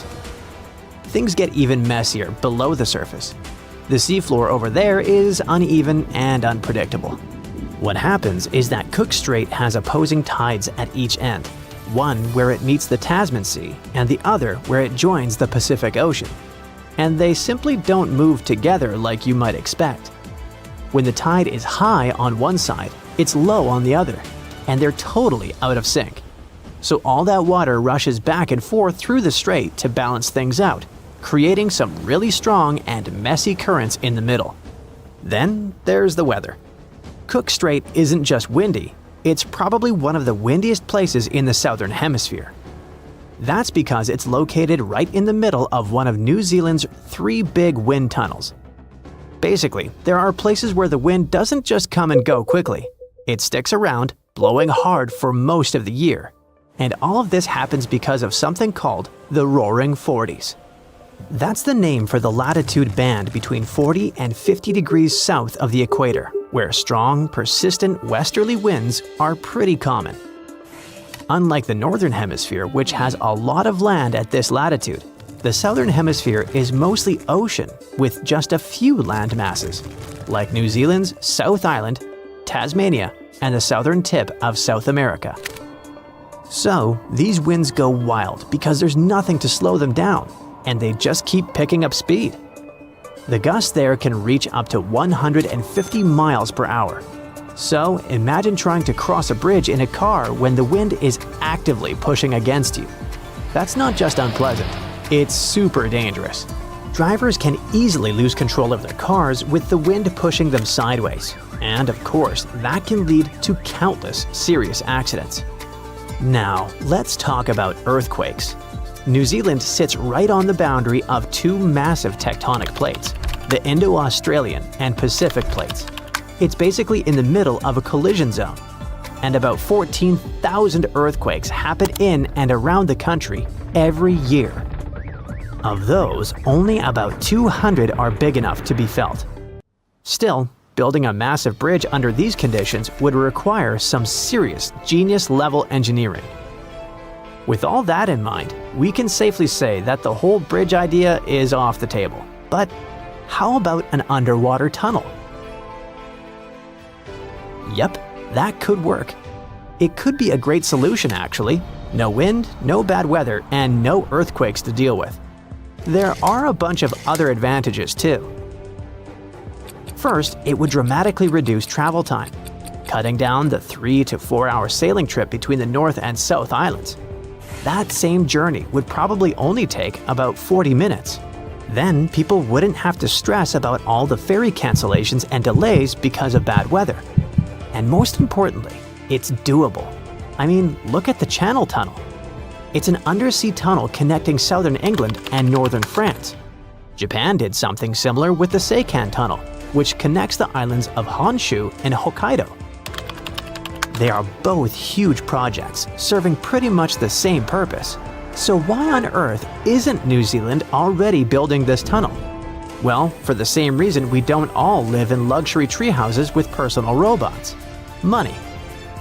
Estimates vary, but some experts think a project like this could cost anywhere from $10 to $20 billion. To cover that kind of cost, they'd probably need to charge tolls for the next 100 years. And trust me, those tolls wouldn't be cheap. Other experts think it could actually cost more than that. Because you see, we have to consider all the extra infrastructure. The narrowest point of Cook Strait is between the North Island and Arapawa Island. That's one of the long, mountainous regions in the Marlborough Sounds, which is pretty remote. So it's not just about the cost of the bridge or tunnel itself, it's also the access roads, safety systems, maintenance, and evacuation plans. You can't just build a huge underwater tunnel and not plan for the occasional emergencies. And what would it actually be used for? Sure, there are people who travel between the islands. About 1 million passengers take the ferry every year. But that's not exactly the kind of traffic that justifies the most expensive infrastructure project in the country's history. Earlier, we talked about how England and Japan have similar underwater tunnels. But there's something to consider. The United Kingdom has a population of 69 million. Japan has even more, with around 123 million people. And in New Zealand, they've only got 5 million residents to pay for this project. So could they have a tunnel under Cook Strait? Sure they could. Should they? Probably not. If you don't want to fly, the only other way to travel between the islands is by ferry. It's not ideal, but hey, it works. New Zealand has a total of 5 ships that transport people and vehicles across the islands. For tourists who aren't in a rush, it's perfect. You can cross the islands while taking in some of the most stunning views and spotting amazing wildlife. You'll start your trip in Wellington, and right from there, you'll see the rugged North Island coastline as you head out into open water. You might see different seabirds like gulls and terns, and as you get closer to the South Island, you might spot some gannets. If you're lucky, you could also catch a glimpse of the seal colonies off the coast. During the last hour of the trip, the ferry will slow down, giving you plenty of time to enjoy the green hills and calm waters. You will also approach Queen Charlotte Sound, a spot known for its wildlife. So keep an eye out for orcas, playful dolphins, and even penguins. Honestly, having a ferry instead of a tunnel might not be so bad after all. You're chilling in Hawaii, on the island of Oahu. A friend calls you up. Hey, I'm here too. Meet me in Maui. Great, but how do you get there? Your first thought is probably to take a ferry, but that's impossible. Hawaii is a pretty unique place. It's the most expensive state to live in. It has its own official language besides English. And it's the only American state made up entirely of islands. Hawaii has a total of 137 islands. 8 are the main ones, but only 6 are open to tourists. And the distance between those islands is probably bigger than you'd expect. For example, traveling from Oahu to the Big Island is around 185 miles, which is about the same distance as Chicago to Indianapolis. You might be surprised that you can't make that trip by boat. In fact, the only ferry system that actually takes passengers in Hawaii runs between Maui and Lanai. That's it.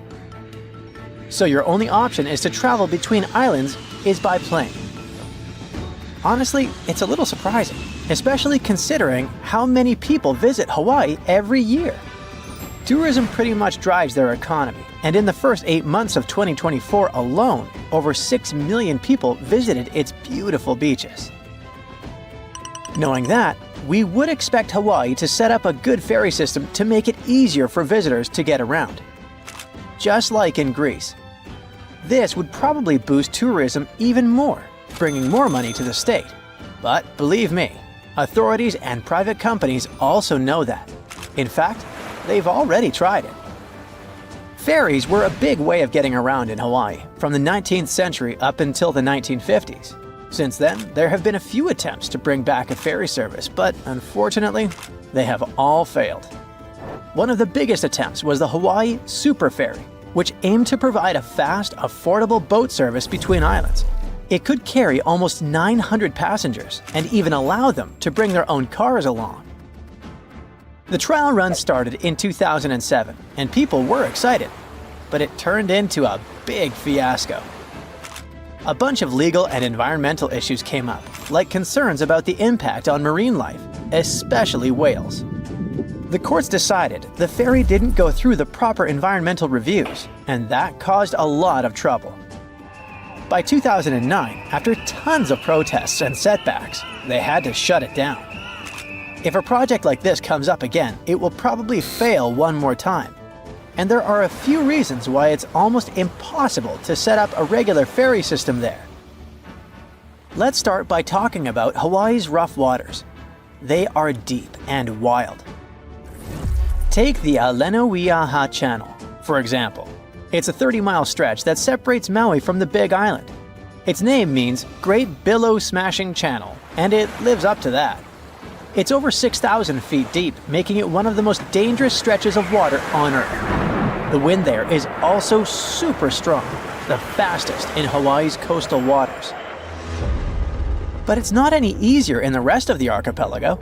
The whole region gets hit by storms from the Pacific up north, sending big waves crashing into the islands and making the waters rough and unpredictable. Swells can come from 3, 4, or even more directions, making the sea feel really choppy. Someone who's not used to taking ferry boats would definitely find that, well, uncomfortable, to say the least. To deal with rough seas like this, the ferries have to be really big and strong. But that also makes them more expensive and harder to run than the ones in places like Alaska or Washington State. Another reason it's so tough to set up this system today has to do with marine life.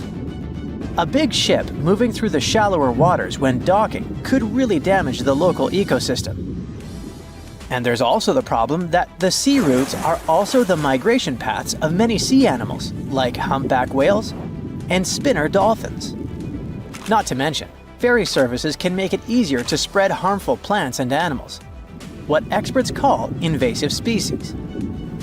See, Hawaii's ecosystem is super unique because it's been isolated out in the middle of the Pacific. When we talk about plants and animals that are native to Hawaii, we mean they got there on their own, no humans involved. They arrived with the help of waves, wind, or even birds flying over. But events like these are super rare. So for over 70 million years, their plants and animals didn't have to deal with outside competition. That's made them really fragile. So, when new species get brought in by us, it can be a big problem, and they could end up harming the environment. Hawaii's already been battling invasive species like fire ants, coqui frogs, and Meiconia, a fast-growing plant from South America that takes over native forests. People there worry that ferries, which carry cars and cargo between islands, could accidentally spread these invaders even more. Like we mentioned at the beginning of the video, the long distances between their lands don't really help either. For example, if you were to travel from Oahu to the big island of Hawaii by boat, it would take around 30 hours, and that's without any stops. The same trip by plane takes about 50 minutes. Ferries that cover long distances are much more expensive, so they need a much bigger demand to make them profitable. On top of that, the state doesn't really have the infrastructure, like enough ports and terminals to support the operations. So setting up new routes is pretty much out of the question. Airplanes, on the other hand, are a different story. The air travel industry in Hawaii is already well established and super competitive. That means flying is still the most practical option in Hawaii. Planes are quick, they don't make you seasick, and are pretty affordable, usually costing around $100 for a round trip. Okay, but what do the locals think about all this? Well, apparently, there isn't a huge demand for residents to commute between the islands all that often. Oahu is the busiest island in Hawaii, with about 70% of the state's population living there. It is where Honolulu, the capital, is located, and where most of the state's business happens. So, people from the other islands usually come over for a specific doctor's appointment or to catch a big concert. And that might happen once or twice a year, no more than that. So, even if people could choose between taking a ferry and a plane for these special occasions, most of them would probably still prefer flying. There are plenty of options between the main island airports. Planes usually start flying around 5 in the morning, and there are flights available every hour until the last one, which is usually at 9 in the evening. If you've been dreaming of going to this paradisiacal place but are worried about spending too much on plane tickets, I have some tips for you.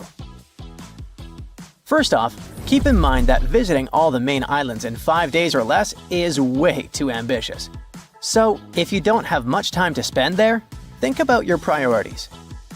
Each of the 6 islands open to tourists has its own vibe and activities. But you don't need to visit them all in one trip, and you can save some money by sticking to fewer islands. You can still explore the diversity of the islands by picking 2 that offer a nice contrast to each other.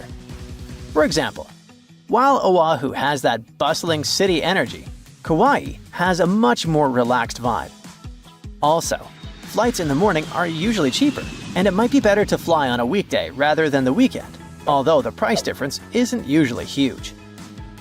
Hopefully these tips will save you some cash while still having an unforgettable island hopping adventure in Hawaii. Don't forget to share this video with a friend who's also dreaming of exploring these amazing islands.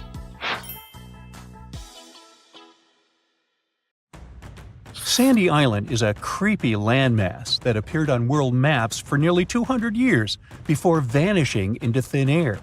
Located in the South Pacific between Australia and New Caledonia, this phantom island was first documented by explorers in the 18th century and continued to pop up on maps and even scientific surveys.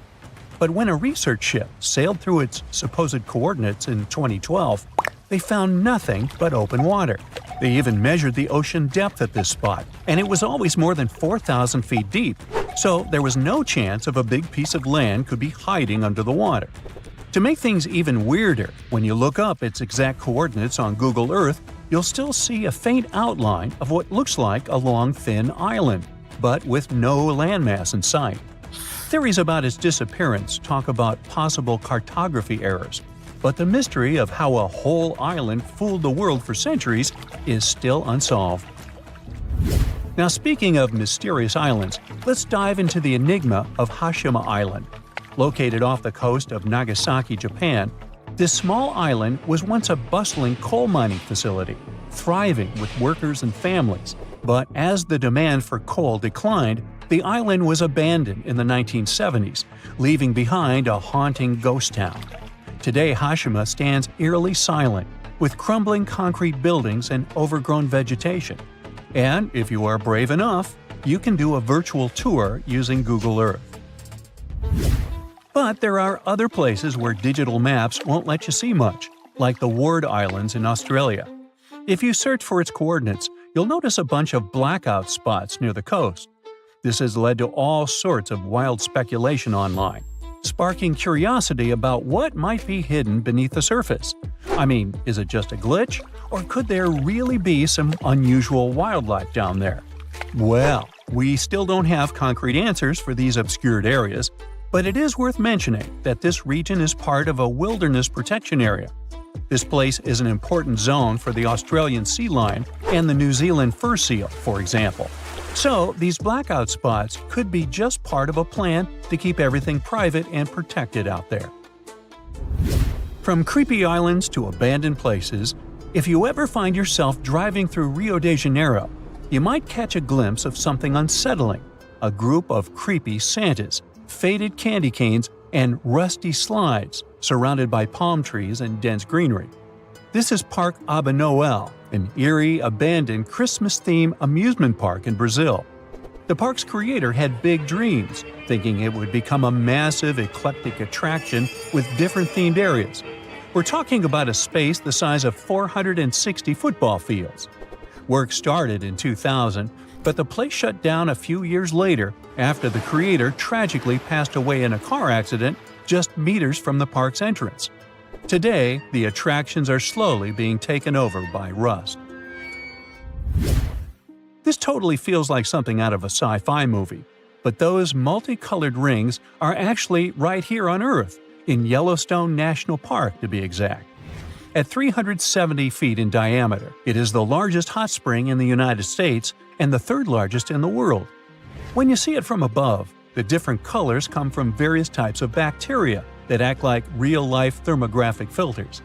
Each type of bacteria thrives at different temperatures, and their colors reflect the heat levels in different parts of the spring.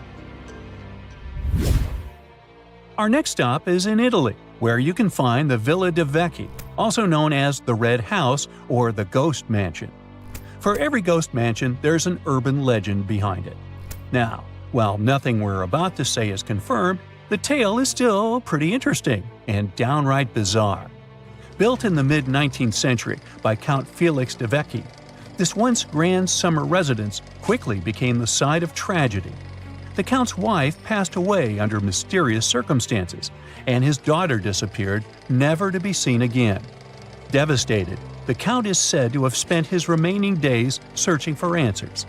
Over the years, the mansion fell into ruin, with local legends adding to its haunted reputation. Some claim to hear strange noises or see ghostly figures, while others whisper about unusual rituals that might have taken place there. Though crumbling and overgrown, Villa de Vecchi remains popular for those intrigued by its eerie history. While we've explored eerie and abandoned human-made structures, let's take a look at a place where nature's forces left their own massive mark – the Meteor Crater in Arizona. The site was formed in an instant about 50,000 years ago when a large iron-nickel meteorite slammed into Earth. Measuring just under a mile wide and 560 feet deep, the crater is one of the best-preserved impact sites in the world. Standing at its edge, you can almost picture the incredible force of the impact, wiping out everything around it. Today, the meteor crater is a fascinating geological landmark, drawing in scientists and curious visitors. From a Google Earth point of view, this area in Niger looks creepy, and what seems to be clusters of glass domes dotting the landscape, almost like an interplanetary colony. But in reality, it's kind of an illusion. Those domes are actually small semicircular pits, and they're part of the Just Dig It project. Can you dig it? These pits, known as water buns or earth smiles, are dug to capture rainwater and restore dry, degraded land. It's a simple but genius method that helps bring life back to areas suffering from desertification. By trapping water, these buns allow vegetation to grow again, cooling the land and reviving ecosystems. Now, you have probably heard of the famous Nazca lines in Peru, right? We're talking about those massive ancient geoglyphs carved into the desert, which have shapes like a spider, a monkey, and a hummingbird. Well, recently, something similar popped up, and it's got the internet buzzing. This new figure, located at the top of a mountain, looks a lot like a wild boar. While it's super cool to find a potential new geoglyph, the lack of solid info and the not-so-sharp edges make us think it's just a natural formation. It's still pretty intriguing, though. But if you head down south to Chile, that's where you'll actually find a real geoglyph. We're talking about the Atacama Giant, which is around 390 feet tall. What looks like a funny drawing seems to represent some sort of spiritual figure or deity. There's no solid proof of what it actually means, but experts believe this design might have worked as an early astronomical calendar. The points on the top and sides of the head are said to indicate the seasons based on how they align with the moon. Meanwhile, you might also find some mysterious shipwrecks while exploring Google Earth, like the MV Plassey in Ireland. This ship met its tragic fate back in 1960, when a heavy storm and strong winds blew it ashore at Finnis Rock, tearing a hole in the vessel's bottom. Water started rushing in from underneath. After some shouting and running in all directions, the crew managed to get out of the ship. Today, the vessel's remains are still at Finnis Rock and have become a popular attraction. You can still see its hull, which keeps falling apart over time, making the whole scene even creepier. And we've also got something interesting involving the Titanic. Now, it's true that the ship is really 13,000 feet underwater, so you actually can't see it with satellite cameras. But if you type these coordinates into Google Earth, you'll find the spot of the Titanic accident. It's not that creepy of a place. I mean, it's really just a huge expanse of blue. But still, it's pretty interesting to get the big picture of how they seem so far from everything on that tragic night when the ship went down. There's a tiny island surrounded by the stunning clear Red Sea and a bustling underwater world. Zabargad, also known as St. John's Island, has no trees and consists mostly of peridotite, which is rich in peridot. And before you Google it, peridotite is a gemstone that has the nickname the Evening Emerald because of its sparkling green hue. Some historians believe Cleopatra herself loved peridots, and that lady could afford any jewels in the world. Geologists believe peridot forms as a result of the spreading of the seafloor. When the Earth's crust decides to part ways, rocks from deep down get pushed up to the surface. That's exactly how our treasure island formed.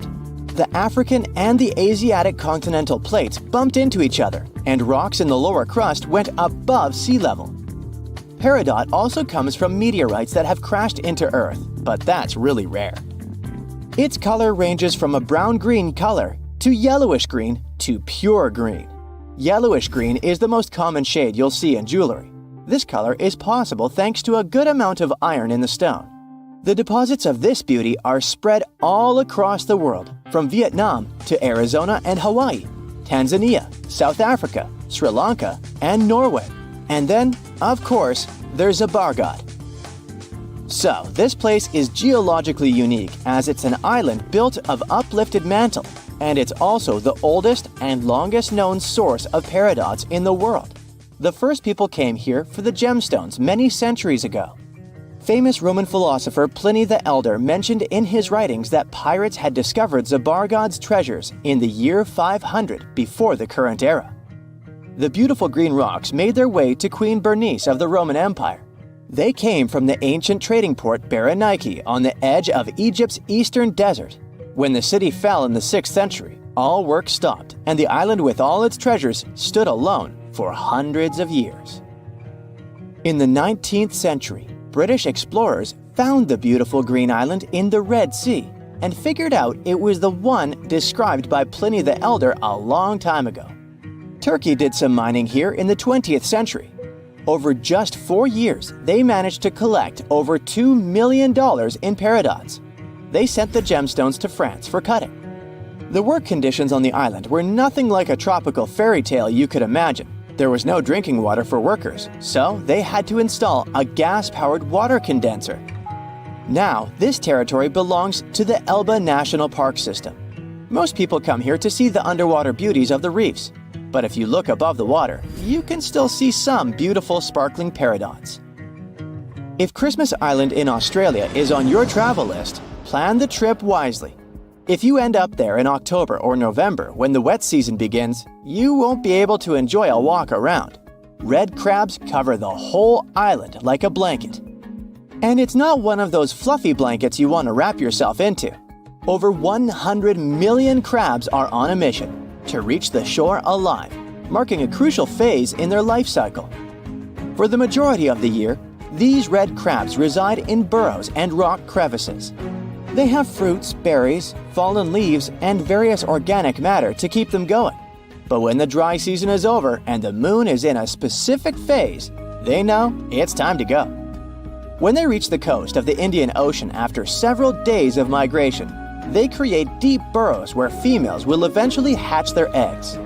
Once the burrows are ready, the male crabs return to the rainforests and the females stay at the beach for at least 12 days to keep the family going. The new parents are so smart, they follow the moon to pick the perfect moment with a milder tide to carry their eggs to the water. Once they hatch, the crabs bring their new family members back inland. There, they wait for the rainy season again to keep the circle of life going. To safeguard this magic, authorities close road in areas where crab migration takes place. Japan has a brand new addition to its archipelago. The world's newest landmass literally popped up in November 2023. This unnamed island is just over 300 feet in diameter. It's made of pumice and tuff left by an undersea volcano that kicked off its eruptions in October. The volcanic hustle has quieted down since then, and the waves are eroding chunks of the newly found land. Without lava flows to create a sturdy protective crust over the soft volcanic debris, the future of this freshly formed island is unstable. Similar islands had popped up before but were short-lived and vanished once volcanic activity ceased. An island born in 2021 the same way is still visible today though, so the newborn island might have some life prospects. If not, we're likely to see more territories like this. Japan is super rich in active volcanoes on land, with over 100 in its collection. If you make friends with the Uros people living in the Lake Titicaca area and ask them for their address to send a postcard, they will have a hard time answering. Their ancestors from more than 500 years ago came up with a brilliant invention to protect themselves from the Incas. They built islands from totora roots and reeds that could be moved away from danger deep into the lake. Totora plants help the local community a lot since it's water resistant and is used for all sorts of things, from building boats to roofs and mattresses. The islets are even edible, and the flowers of the plant they're made of are used for tea. So there are around 120 islets still preserved, and over 1,000 people can live on them. From 2 to 6 families share one islet home. Since there's no need to run away from the Incas anymore, they need to make sure the islets stay in one place. Every 15 to 20 days, the reeds forming the islets decay and need to be replaced. To prevent constant drifting, locals use eucalyptus rods as anchors, firmly securing the islets. Despite their small size, these islets have 2 spoken languages. The residents craft their fabric and create stunning outfits. Solar panels provide sufficient power for them to have light and even TVs.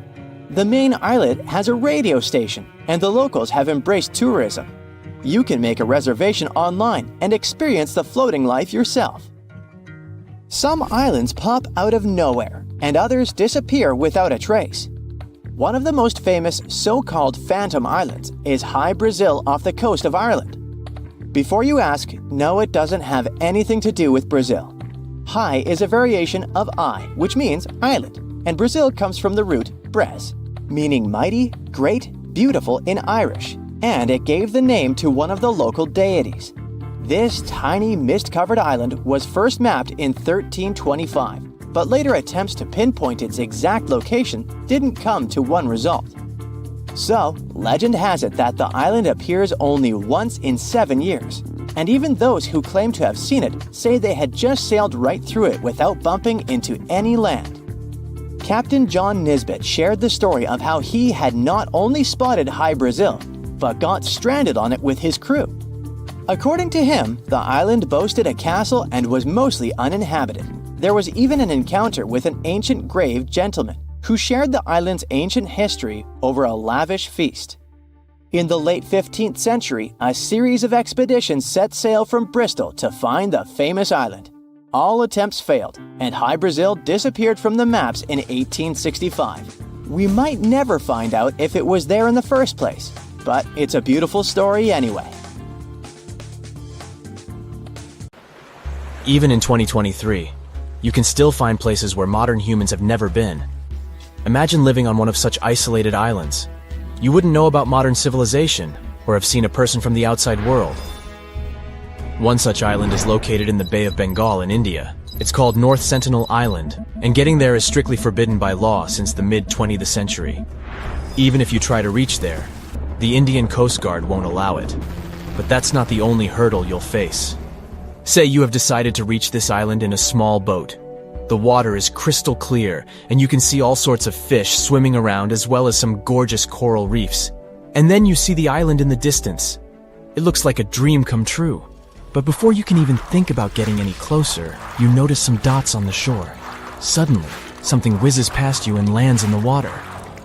Wait a minute, is that an arrow? Yep, and the next one hits the side of your boat. Looks like someone on the island really doesn't want visitors. Turns out the dots on the shore are people, the local Sentinelese tribe, armed with spears and bows. They start shouting something at you in a language you can't understand, but their gestures imply that you should leave immediately. If that wasn't clear enough, they throw spears and shoot arrows at you. Yeah, that's definitely a clue you're not welcome here. It's not just you they're aggressive towards, though. They're known for guarding their island fiercely and don't want anyone else to come in. Even helicopters can be attacked when they fly too close. That's why the authorities have made it illegal to visit the island. It's not just to keep tourists safe, but also to protect the islanders themselves. The Sentinelese people have lived in isolation for thousands of years, and they have no immunity to modern diseases. Even a simple cold could wipe them out. Despite the risks, some people have tried to make contact with the Sentinelese tribe. They want to befriend them and learn about their way of life. And in some cases, they have succeeded, but it's definitely not recommended. You never know how the locals will react. Interestingly, North Sentinel Island was visited by an officer named Maurice Vidal Portman in 1880. He found that the island was surrounded by coral reefs and limestone, and had fertile soil perfect for growing coconut palms. He spotted several villages on the island, but didn't approach the locals or explore the island further. Maybe he sensed that it was best to leave this paradise alone. In the past, researchers have attempted to establish friendly relationships with them by offering them fish as gifts, which the locals accepted, but still refused to allow any visitors to approach their home. Despite their complicated language, modern people were able to communicate with the islanders over several decades, and in 1991, one of the locals approached the boat that was carrying the gifts for the tribe and accepted them. In the same year, a group of locals even boarded the boat and took a bag of coconuts brought to them by a team of anthropologists. This was one of the last positive interactions with the tribe, as India's government has prohibited any interaction with the Sentinelese for their safety. There is another beautiful island located 25 miles off the coast of Brazil, which has a lighthouse that serves as evidence of modern humans' presence. However, there are no people on the island, and the Coast Guard occasionally check the lighthouse to ensure that no strangers have visited the place.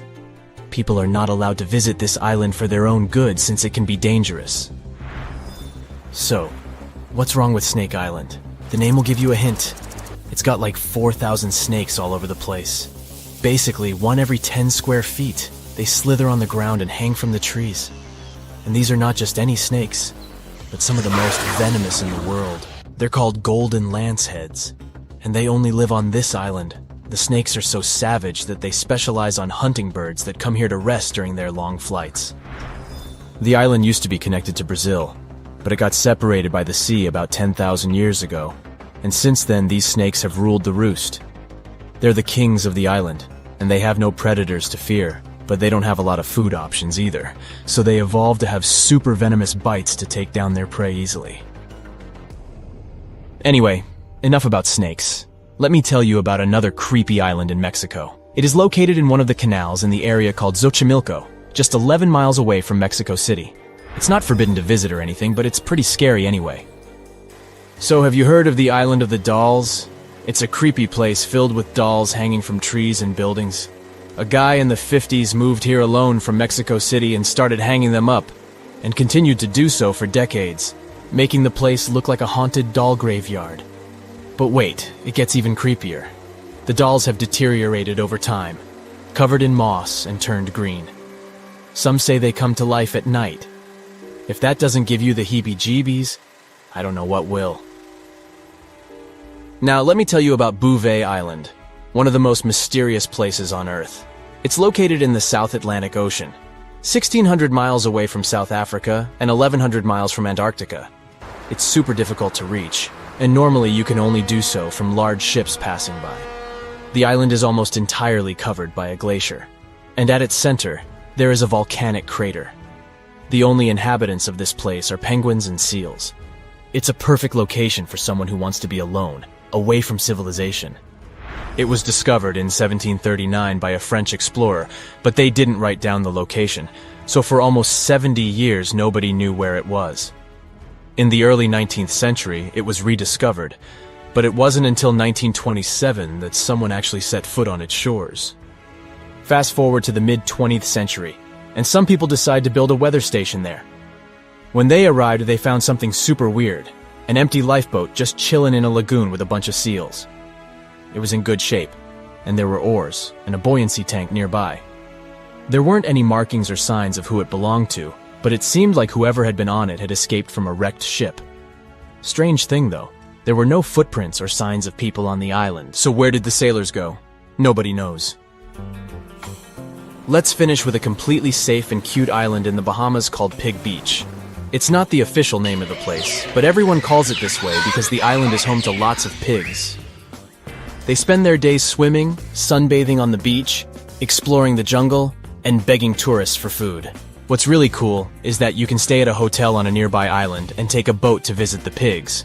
They're super friendly and love attention, especially when there's food involved. And thanks to the kindness of tourists and locals, these cute little pink and brown piglets are able to survive on the island. No one knows for sure how the pigs ended up on the island. According to legend, they survived a shipwreck and swam to safety on Pig Beach. There are also a few cats and goats on the island, which adds to the animal farm vibes it's giving out. So if you're looking for a unique and adorable experience, Pig Beach is definitely worth a visit. Just remember to bring some snacks for the piggies. The Easter Island giant heads are so popular that they even have their own emoji. Their true meaning has been a mystery for hundreds of years. But it looks like we at least know how they were built and transported to their permanent location. The Moai statues consist of 3 parts: a large yellow body, a red hat or top knot, and white inset eyes with a coral iris. Around 1,000 of them were created. The main bodies of most of the statues were made out of volcanic tuff from a local quarry in what used to be a volcano. The material is easy to carve, but not so easy to transport. That's probably why researchers found over 300 unfinished moai back in the quarry. The rest of them stand in various locations, facing the villages as if watching over the locals. So, it looks like the statues were carved lying on their backs. Then, their creators detached them from the rock, moved them down slope, and set them in a vertical position to finish the work. Once it was done, it was time to get the statue to its platform. Now, if you've ever moved houses, you know how physically hard it is. So, imagine having to move a statue that is about half as heavy as a house without a car or any modern equipment for a distance of 3 miles. The locals must have invented some original way of doing it, and scientists tried to recreate it to guess what it was. They tried pulling moai replicas on wooden sleds. They thought someone could have used palm trees for that purpose, but this theory has been debunked. The most successful experiment so far was wielding ropes to rock the statue down the road in a standing position. This method sounds real because the local Rapa Nui legends mention that the moai walked from the quarry. And, of course, they needed a good road to get there. In the early 20th century, researcher Catherine Rutledge identified an 800-year-old road network on the island. It was a bunch of pathways around 15 feet wide going from the quarry. She thought that those roads were ceremonial and not built just for the statues. She wasn't a famous scientist back then, so others mostly ignored the theory. Several decades later, famous Norwegian adventurer and archaeologist Thor Heyerdahl published his theory. He mentioned that the roads were built exclusively to transport the moai, and some of the statues were dropped along the roads for some reason. But in 2010, researchers found that the statues weren't randomly dropped. They actually reached their final destinations, as they were all set on hidden platforms. Plus, the road floor was U-shaped, so pulling massive statues along them wouldn't be easy. You can still find roughly 15.5 miles of these roads on the island, and see them from satellite images. And it looks like Catherine Rutledge was right about them. The roads were probably built for pilgrims to a sacred volcano, and the moai standing by them were sort of signposts. Halfway across the world in southern England lies another mystery made of stone, a massive sound illusion, a symbol of unity, a burial ground, or more. Scientists are still debating the purpose of Stonehenge. It took Neolithic builders around 1,500 years to construct this beauty made of roughly 100 stones standing upright in a circle. Millions of tourists come to see it every year, and heritage protectors were worried about the modern road snaking close to the landmark.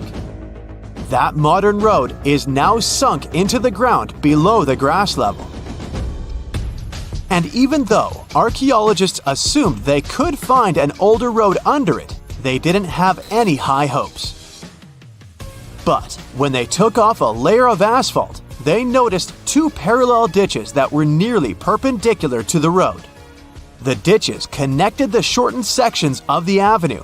That's what the archaeologists call the ancient pathway leading up to Stonehenge. It proves that the ancient people used to visit the monument for their purposes, and probably some ceremonies. Another interesting find during a dry summer was 3 dry patch marks within the stone circle. It looks like they were left there by 3 massive boulders.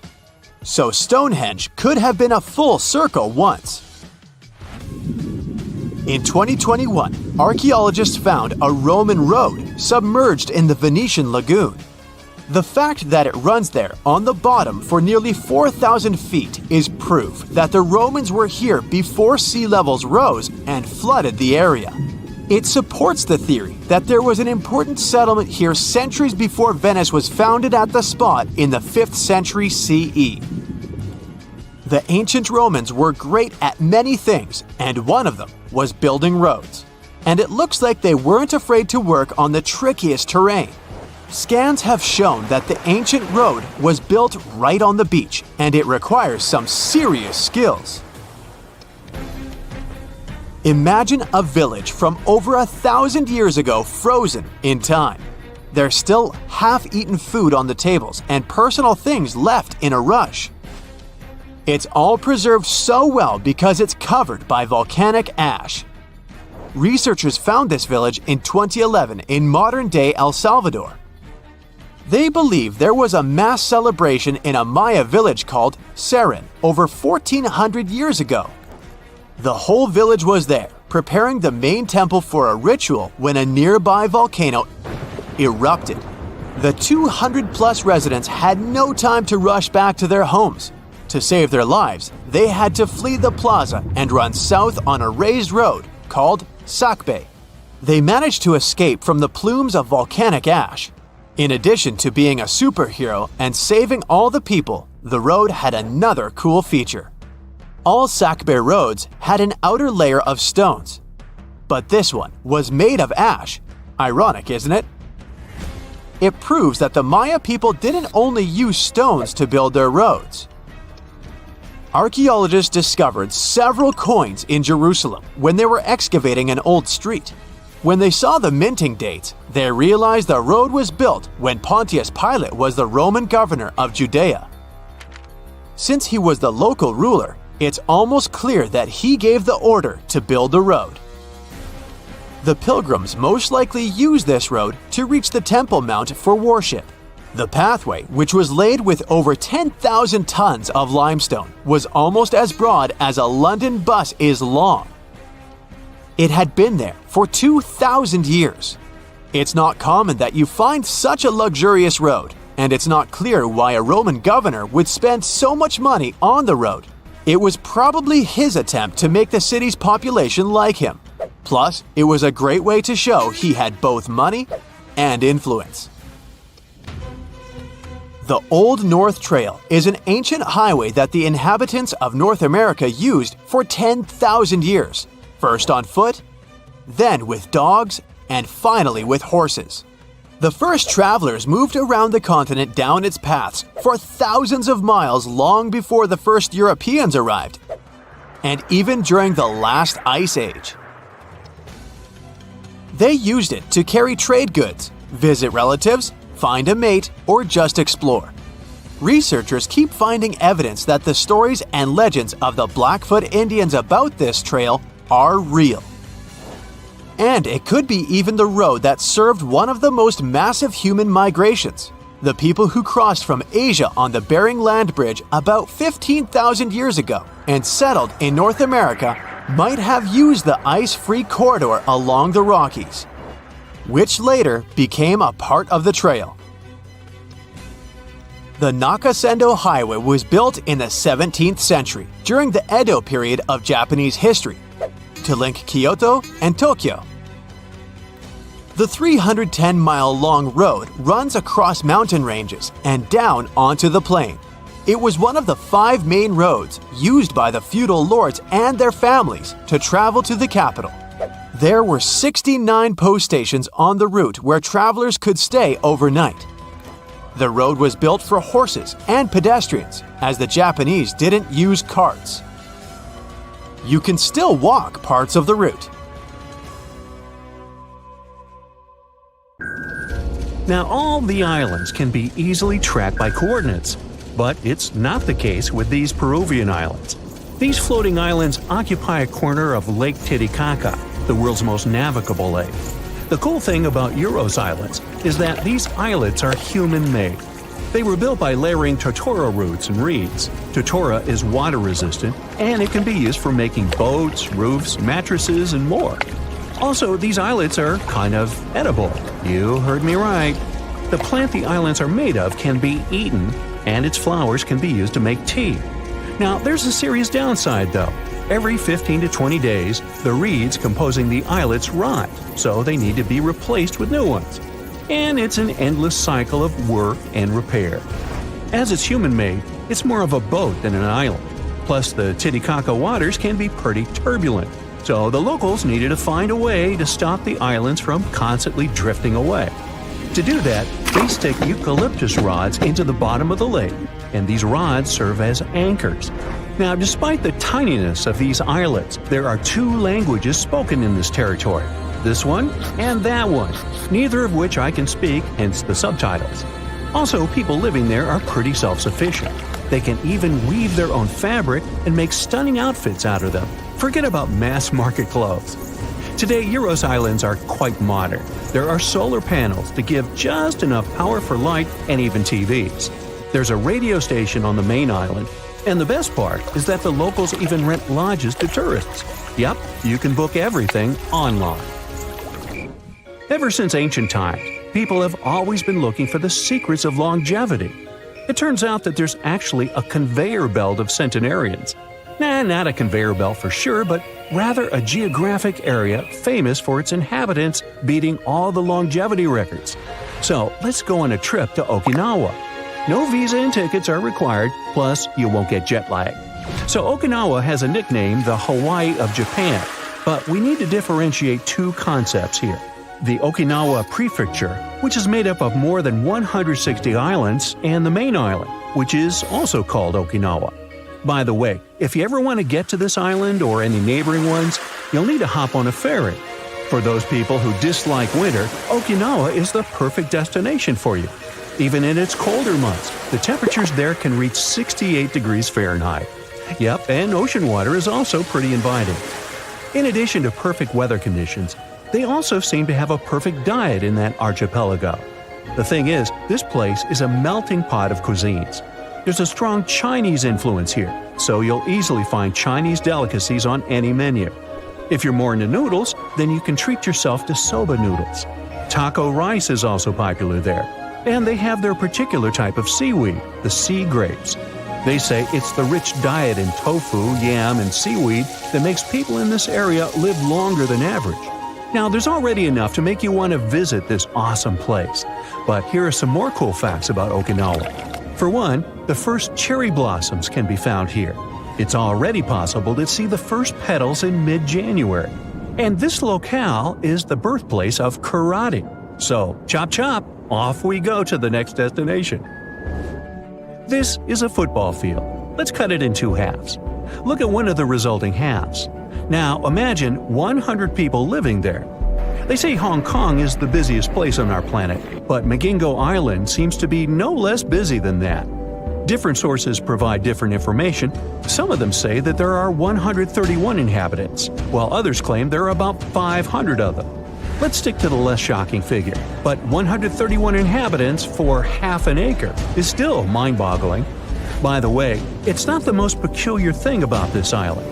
Its location is quite interesting too. Unlike most regular islands, this one is located in Lake Victoria between Kenya and Uganda, and not in the sea or ocean. There are quite a lot of buildings for its small territory, and all of them have metal tiled roofs. If you saw it from above, you think it's a giant metal turtle floating on the water. There's barely any vegetation there. Most of the island is covered with rocks, yet there's a tiny piece of land with green grass and just a couple of small shrubs. The island is all about fish. Most men there go fishing every day, while the women hang the fish on a string to dry and save up for later or to sell. Most of the people living on the islet of Magingo make their living catching fish in the plentiful waters around the island. There are tons of fresh perches out there. Yep, there are jobs, but no hospitals, no schools, and no other public institutions. But surprisingly, there's a 12-room hotel made of corrugated iron. Also, there's a hairdresser's office where you can get stunning braids. Money circulates here, so it attracts various businesses. They even have 2 tailor shops with a variety of fabrics. Most of the buildings are made of steel, especially on the high street. There are also some makeshift huts in the alleyways. Almost all of the houses belong to the same person, Joseph, who rents them. He also owns some of the bars. There's only one building made of brick on the island. It's the house for the boat engines, and it belongs to Leonard Obala. He owns most of the fishing boats on the island. Hey, mention my name to Lenny, and you'll get a good boat. Magingo Island may be one of the most densely populated, yet it's not the tiniest inhabited island on the planet. The island of Bishop Rock, a part of the Isles of Scilly, which sounds like something right out of Monty Python. It's located 28 miles off Cornwall and may not have any grass for the sheep to feed on, but it may fit in some people. Almost 2 centuries ago, in 1847, it was decided to build a 160-foot lighthouse there. The whole construction process was quite tricky. The workers could barely find the place to step on. It took almost a decade to build it. The first lighthouse was made of steel and was never lit because it was washed away in 1850. The second attempt was more successful, with the whole construction made of stone. There are 10 floors, which are a water tank that provides fresh water for the dwellers, an entrance room with a metal door, a storeroom with a window, the first oil room that was indispensable for keeping the light in paraffin lamps. The second oil room, this one has a window, a living room with a window, a bedroom with a window, once again a storeroom, a service room, and the lamp. Whew. Any lighthouse needs a keeper, so they moved into the place in 1858, and it lit its first paraffin lamps on the 1st of September, the very same year. It meant that Bishop Rock wasn't uninhabited any longer. It wasn't the first time that the island got some dwellers. The first people appeared there back in the 13th century. It was a kind of punishment for those who were guilty of felonies. Like this, it became Britain's smallest island. It still holds a Guinness record for being the world's smallest island with a building on it. Today, the island is uninhabited because the lighthouse has been automated since 1992. So, we've had a longevity island, one of the world's densest islands, the smallest one, and never-stopping edible islands. But what about the cutest island? I'm sure everyone is going to love it, unless they're allergic to cats. There are only about 55 human residents, but over 100 four-pawed ones. They say the fluffy residents are really sweet, as they're used to being around people. So, the moment you step on the Tashirajima Island, you'll be greeted with a rub against your legs. There's even a cat shrine on that island, which is quite rare. And, wait for it, it's the cat's meow. The Azores are 9 islands in the Atlantic Ocean, sitting about a third of the way from Europe to North America. A history textbook will tell you that the Portuguese explorers discovered this beautiful archipelago in the 15th century. Until then, they were uninhabited. The islands still belong to Portugal, so there seems to be no controversy or mystery here, except for the fact that some researchers think the Azores were home to an ancient civilization from thousands of years ago. Others support the idea that the famous Atlantis itself was here. In 2010, archaeologists announced that they found some structures on the islands which looked like they were from the Stone Age. If that's true, it would mean that there was a civilization back then which was advanced enough to travel this far and settle on the remote islands. A special scientific commission studied the matter and concluded that those structures were natural rock formations or had a more modern origin. So the first settlers were supposed to have been the Portuguese. It didn't stop some enthusiastic scientists from further research. They analyzed the DNA of mice from the Azores and found that it had the same genetic characteristics as house mice from Northern Europe. The little rodents couldn't have sailed this far without humans, so it looks like the first people had arrived at the Azores before the Portuguese. And the plot thickens. Dr. Felix Rodriguez, who works at the University of the Azores, is determined to find out exactly when it happened. He's studying the megalithic structures found in the Azores. Similar structures found in Western Europe and the Mediterranean date back to the Neolithic age. According to Dr. Rodriguez, the oldest findings are from 4,200 years ago. It's not clear when civilizations left them. The professor identified 7 megalithic structures in one complex as dolmens for the deceased. The cavities are all cylindrical in shape and definitely don't look like a natural formation. The material from the cavities turned out to be at least 2,500 years old. There are also some pieces of ceramics that seem to be even older. It looks like the rocks in the area had been lifted. You can see it by the small waves left by lava. It's thick and sticky, so it can't leave vertical marks. Someone must have moved the rock from its horizontal position. Another interesting finding is some stone anchors with holes found by the sea. Similar ones were used in the Mediterranean and on the Atlantic coast of Europe, dating back to 1000 and 2000 BCE. The 15th century Portuguese were advanced sailors and never used stone anchors, only metal ones. The scientists also managed to find a structure built right in the volcanic tuff. It looks somewhat similar to the ones built in the Mediterranean that are at least 2,000 years old. These structures are called columbariums and were used to store the ashes of the deceased. They also found something resembling an oven next to it, so they could be a part of one complex. There's also a basin in the middle, and it's not the only one on the island. It looks like they had a special meaning to their builders. There are channels around the construction. They connect the 4 basins and the sunlights, each of them at different times of the year. It was all carefully planned, as they were lit the brightest during winter and summer solstices and autumn and spring equinoxes. The water passed through all the basins and went directly into the sea. It could have been a purifying ritual. Now, some people are skeptical about the findings and believe they're all parts of a fortress from the 16th century. Professor Rodriguez is determined to prove it's all much, much older. There must have been some ancient civilization here that could have left because of the volcanoes that go crazy every 50 years. Antonieta Costa, a postdoctoral student at the University of Porto in Portugal, is also sure that the first people came to the Azores in prehistoric times. She has studied standing stones with small openings, explained as cuts for quarrying the stones.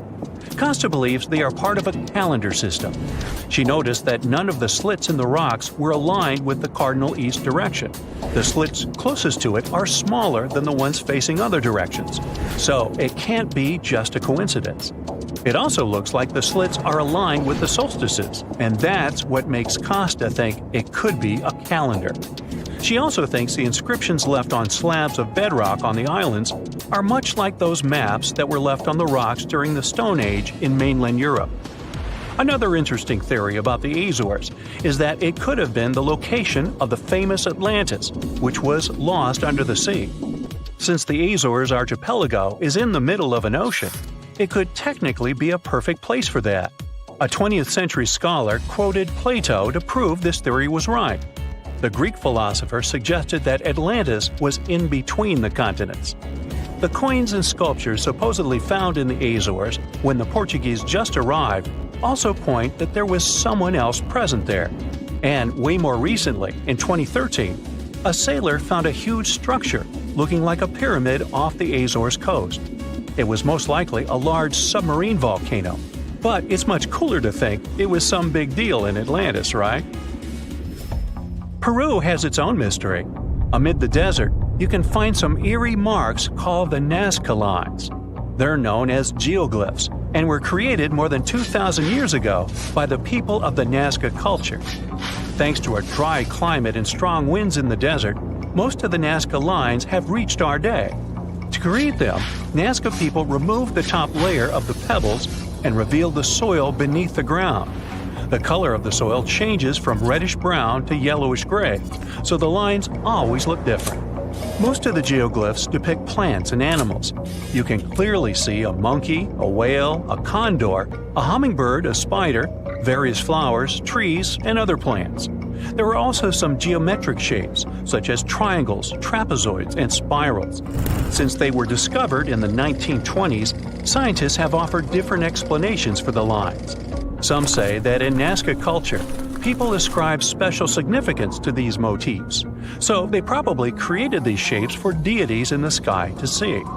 Others believe they were a sort of astronomical calendar, and animal sketches were modeled after groups of stars. This theory was proved wrong, so the purpose of the lines remains a mystery. Another place that leaves many questions is Nimrut Mountain in Turkey. This mountain has a complex of monuments with temples and tombs. It was built by the Kingdom of Commagene, which ruled here around the 1st century BCE. There are statues of King Antiochus, 2 lions, 2 eagles, Zeus, Hercules, and Apollo. Archaeologists found the ruins of this complex at the end of the 19th century. They thought it had been built by the Assyrians. Then, some of the most famous scientists of the time came here and found an inscription in Greek. It had details about the sculptures and the names of important members of the Commagene royal family. It looked like it had been put there for future visitors. The scientists established that the statues used to be full-size figures. Changes in temperature, strong winds, snow, and the bright sun didn't leave them a chance to last in all their original glory. Plus, the complex is in an earthquake zone, so all you can see now is mostly the heads of the statues. They look incredibly complex and large for their time. The biggest question is, how did the people who lived thousands of years ago manage to create such huge sculptures on top of the mountain? It's obvious that they worked on shaping the limestone blocks up there and not on the ground. So, stay tuned. We'll keep an eye on this.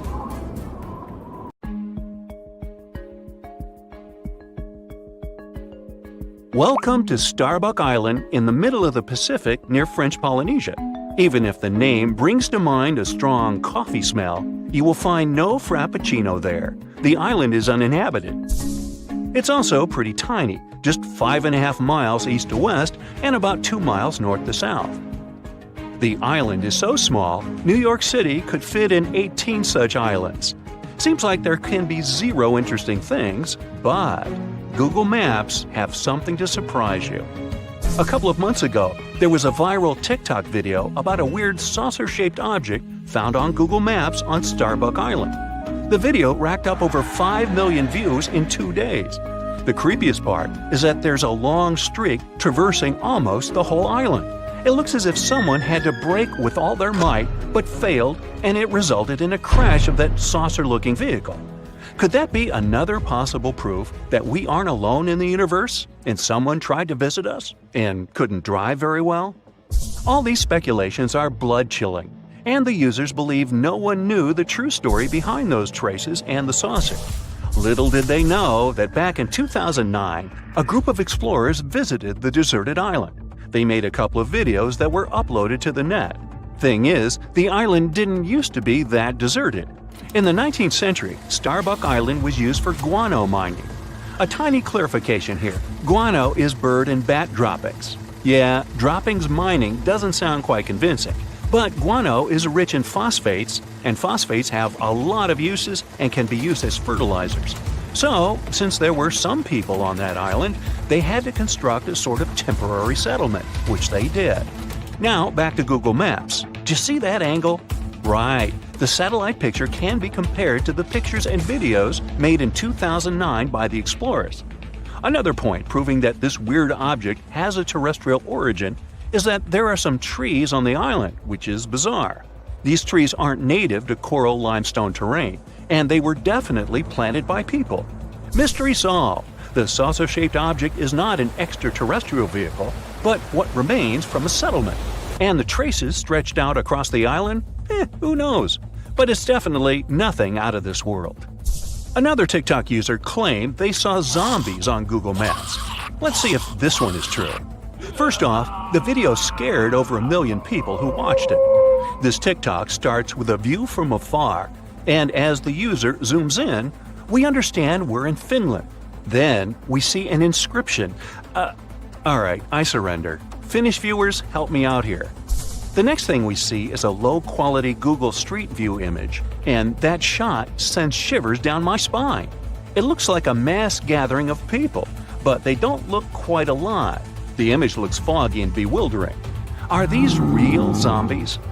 Sure thing they're not. First off, let's deal with the inscription. It translates to English as "a quiet people's facial artwork by this person." So, he is a Finnish dancer and choreographer and intended the silent people artwork to be part of his performance. But now it's an independent art piece. Fun fact, the silent people figures get changed twice a year, in the fall and at the beginning of the summer. They get all the clothes from donations. Bang! Another myth debunked. Right side 2, TikTok myths 0. Right, now take a look at that pic. Anything weird you've noticed? Right, It's a three-legged girl.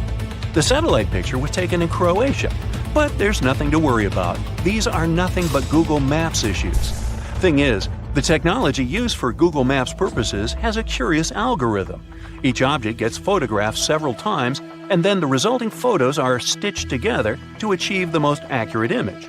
In most cases, it works, but sometimes it seems like the technology tries too hard, and it results in extra details and sometimes extra limbs people have in the photo. And if we're going to have a three-legged race, then I'd bet on her. There's nothing that can escape the all-seeing satellite eye, right? On September 20th, 2022, a TikTok user posted a video about a plane found underwater on Google Earth app. The plane was found off the coast of Crooked Island in the Bahamas, not far away from Colonel Hill Airport. Now, let's see if that's true. The first thing we should keep in mind is that even Google Earth Help themselves admit the fact that the pic found in the app may be the result of several photos, either satellite or aerial, taken on different days and even in different months. The result of stitching might sometimes be a bit unpredictable. Remember the three-legged girl? How could we forget? So, as you may have already guessed, this photo is nothing but stitching. The area with that plane was photographed multiple times in 2004 and 2005, then it was photographed 8 times in 2015 and a couple of times later. The most probable reason for this photo being on Google Earth is that these are the 2015 shots combined together. They say the reticulated python is the largest snake in the world and can reach a whopping 20 feet in length. There's a record of one such python found in 1912 that reached 32 feet in length. However, users found an even more staggering snake on Google Earth. On March 24, 2022, another mind-blowing video was posted on TikTok. The video got over 200,000 likes. Imagine the views! This time, the user claimed that a mega-skeleton of the extinct Titanoboa was found on Google Maps somewhere in France. It was hard to judge from the image, but the skeleton was estimated to be about 100 feet long and could have certainly been the longest snake that ever existed, if the snakes had had such a skeleton in reality. So it's the number one reason why this one is not a snake. You see, snakes have somewhat thinner ribs, and the skeleton in the picture looks way more massive. Another curious thing about this skeleton is that it turned out to be made of steel. See what I'm driving at? It's not a real skeleton, but a stunning 425-foot-long art installation. It's called this French name, which means ocean snake in French. The installation was created by a Chinese artist, Huang Yongping, and it's free to visit. The cool thing about this installation is that it only appears with tides, so it looks like a real archaeological excavation. Well, the artist made a monkey out of millions of users. If you ever travel to France, you can go check this extraordinary piece of art. It's located in this place, not far away from that place. Sometimes, Google Maps shows something that never existed. Meet Sandy Island. For a long time, it was believed to be located near New Caledonia in the eastern Coral Sea. It all started when Captain James Cook included it in the charts back in 1774. He never visited it, but it was later included in several more charts as a precaution against reefs. At the time, it was standard practice. Plus, the area was, and is still, swarming with pumice sea rats. These are the masses left after an underwater volcanic eruption, so such a precaution was a necessity. This way, the island stayed in the charts until 1974. A flying recognition campaign claimed there was a lack of appearance of that island, and Sandy Island was deleted from the charts. Google Maps appeared back in 2005, and the island, surprisingly, was there, even though it had been previously undiscovered. It got removed from Google Maps only in November of 2012. Now, there is nothing but black pixels, but there used to be a darkened sea area. Today, some specialists believe the whole situation with the island was just a copyright trap, which was a popular practice among cartographers back in the day. Those traps help cartographers protect their intellectual property. So, have you ever seen anything weird on Google Maps? Imagine you're a movie director looking for beautiful landscapes to shoot a movie. You walk along the picturesque Paraná River, and find a perfectly round island in its delta. It's slightly larger than a soccer field. You come back a few days later and see that the island has changed its position. It's moved a little to the side and spun around its axis. This is what happened to Argentinian director Sergio Neuspiller in 2016. He discovered an island that constantly moves around its axis. He called it the Eye. If you look at it from a bird's eye view, you'll see that it's similar to a slowly moving eye. It's like nature itself is looking at you. The doctor forgot about his initial movie idea and decided to make a documentary about this island. You can find the Eye in the northeastern part of Argentina, or you can open Google Maps and type El Hoyo to see it. No one had known much about this place before the director found it. Perhaps there are many such moving islands on the planet. If you look at satellite images of this area, you can see other similar pieces of land inside lakes, but they're not so round and don't rotate. Surprisingly, scientists haven't yet solved the secret of the bizarre island. The most popular theory says that underground wells create strong water flows and change the current that pushes the island from side to side. When the Eye collides with the ground, it bounces off like a ball, causing parts of its muddy shores to break off. But not everyone looks for a scientific explanation for this natural phenomenon. Some locals believe that the island is part of some kind of technology created by space civilizations. Ooh. Our next stop is the smallest island in the world. No one can even step on it because of its size. So, here's Vancouver Island in the Canadian province of British Columbia. Fairy Lake is located here. Look at the water. You may not notice the island at first. Technically, it's not even an island. It's just a piece of log sticking out of the water. This log is covered with moss and grass. But the most incredible thing is that a tiny Douglas fir grows on this piece of wood. The photo of this tree has won many awards and became famous worldwide. It shows how desperately nature can strive for survival. Every day, many tourists sail around this island and get inspiration from it. The next island looks ominous and lifeless. It's the perfect place to build a hut and write horror novels using an old typewriter. The place is called Ball's Pyramid. It's located in the waters of Australia in the Tasman Sea. You can see this colossal fin sticking out of the water from afar. This is a sharp stone ridge with a height of 1,800 feet, almost twice the size of the Eiffel Tower, in the center of an uninhabited volcanic island. It's dangerous to approach the place and step ashore because of its slippery stone surface. Scientists come here with special equipment and probably some good boots with traction. The purpose of their visits is a mystery that lies in the heart of the ridge. It was first discovered in 1788. The navigators who found it considered the island lifeless, and so it was believed for more than 200 years. But then, in 2001, people decided to examine the place again. A group of scientists arrived there and found one of the rarest insects in the world. At the height of more than 100 feet, a small bush grew. A colony of land lobsters, also called walking sausages, was hiding there.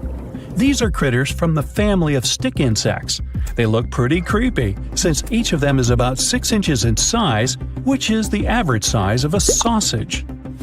The bodies of these six-paw beetles are covered with a hard brown shell. Scientists found 27 insects, and their population keeps growing. These creatures were considered extinct at the beginning of the 20th century. Scientists still don't know how these beetles got to this remote, harsh place and how they managed to survive there. The next unusual place is probably the most isolated and one of the most mysterious in the world. Welcome to Bouvet Island, located in the southern Atlantic Ocean, 1,600 miles from the coast of South Africa and 1,100 miles from Antarctica. It's possible to get there only if some big ship is passing by. An ordinary motorboat won't be able to reach this place because of the cold temperature and icebergs. The island is completely covered with ice and has a volcano crater in its center. You won't find anyone living there except penguins and seals. One French explorer discovered the island in 1739, but then its coordinates were lost. People found this place again only at the beginning of the 19th century. But people set foot on the shore of this island for the first time only in 1927. Then, closer to the 50s, they decided to build a weather station on it. Researchers came there and found something strange on the icy surface of the island, and it wasn't due to the penguins and seals. It was a lifeboat lying in a small lagoon among the seals. It was in good condition. Not far from the boat, they found oars and an empty copper container. Perhaps some ship went down nearby, and the survivors reached the island in this boat. But the researchers found no traces of people. Until now, this boat remains a big mystery. How about visiting an island that doesn't exist? It's in the South Pacific Ocean near Australia and New Caledonia. It's called Sandy Island. It was first discovered in 1876. Researchers began putting it on maps at the beginning of the 20th century. But when people arrived at the specified coordinates, they found no island. So, by 1970, people had removed it from all the maps released at that time. Then, in 2012, Sandy Island appeared again, this time on Google Maps. The researchers came there, but still found nothing. Maybe it had gone underwater. With the help of echolocation devices, they explored the seabed, but didn't notice any signs of an island. They found out that it appeared on the maps because of human error when printed cards were being transferred to digital ones. The mistake was quickly corrected, but a trace of it remained. If you enter these coordinates into Google Maps, you'll see a mysterious black spot in the middle of the ocean. And that's precisely where I am narrating this story. Nah. How did people discover it in 1876? Most likely it was an underwater volcano that woke up and spewed some magma out. In the cold water, it solidified and turned into pumice. So people on that ship must have noticed huge floating pieces of volcanic rock and mistook them for an island. Our next island could be a new continent, but turned into nothing. At the beginning of the 20th century, famous marine explorer Robert Peary, the first in history to reach the North Pole, went on an expedition to the northernmost Canadian island, Ellesmere. He was on the shore, looking through his binoculars at the ocean. In the distance, amid the white snow, he noticed the white peaks of a giant island stretching across the horizon. The traveler didn't have enough food and fuel to get there and check out this land. He wrote the coordinates in his diary and went back to the mainland. Together with other researchers, they concluded that he had found not just an island, but a new continent. A few years later, Robert Peary organized a new expedition to that place. But this time, he couldn't find the mysterious icy land. The ship stayed in cold waters for several days, drifting from side to side. The crew was running out of food and fuel. They were about to go back, but then they noticed those snowy peaks again.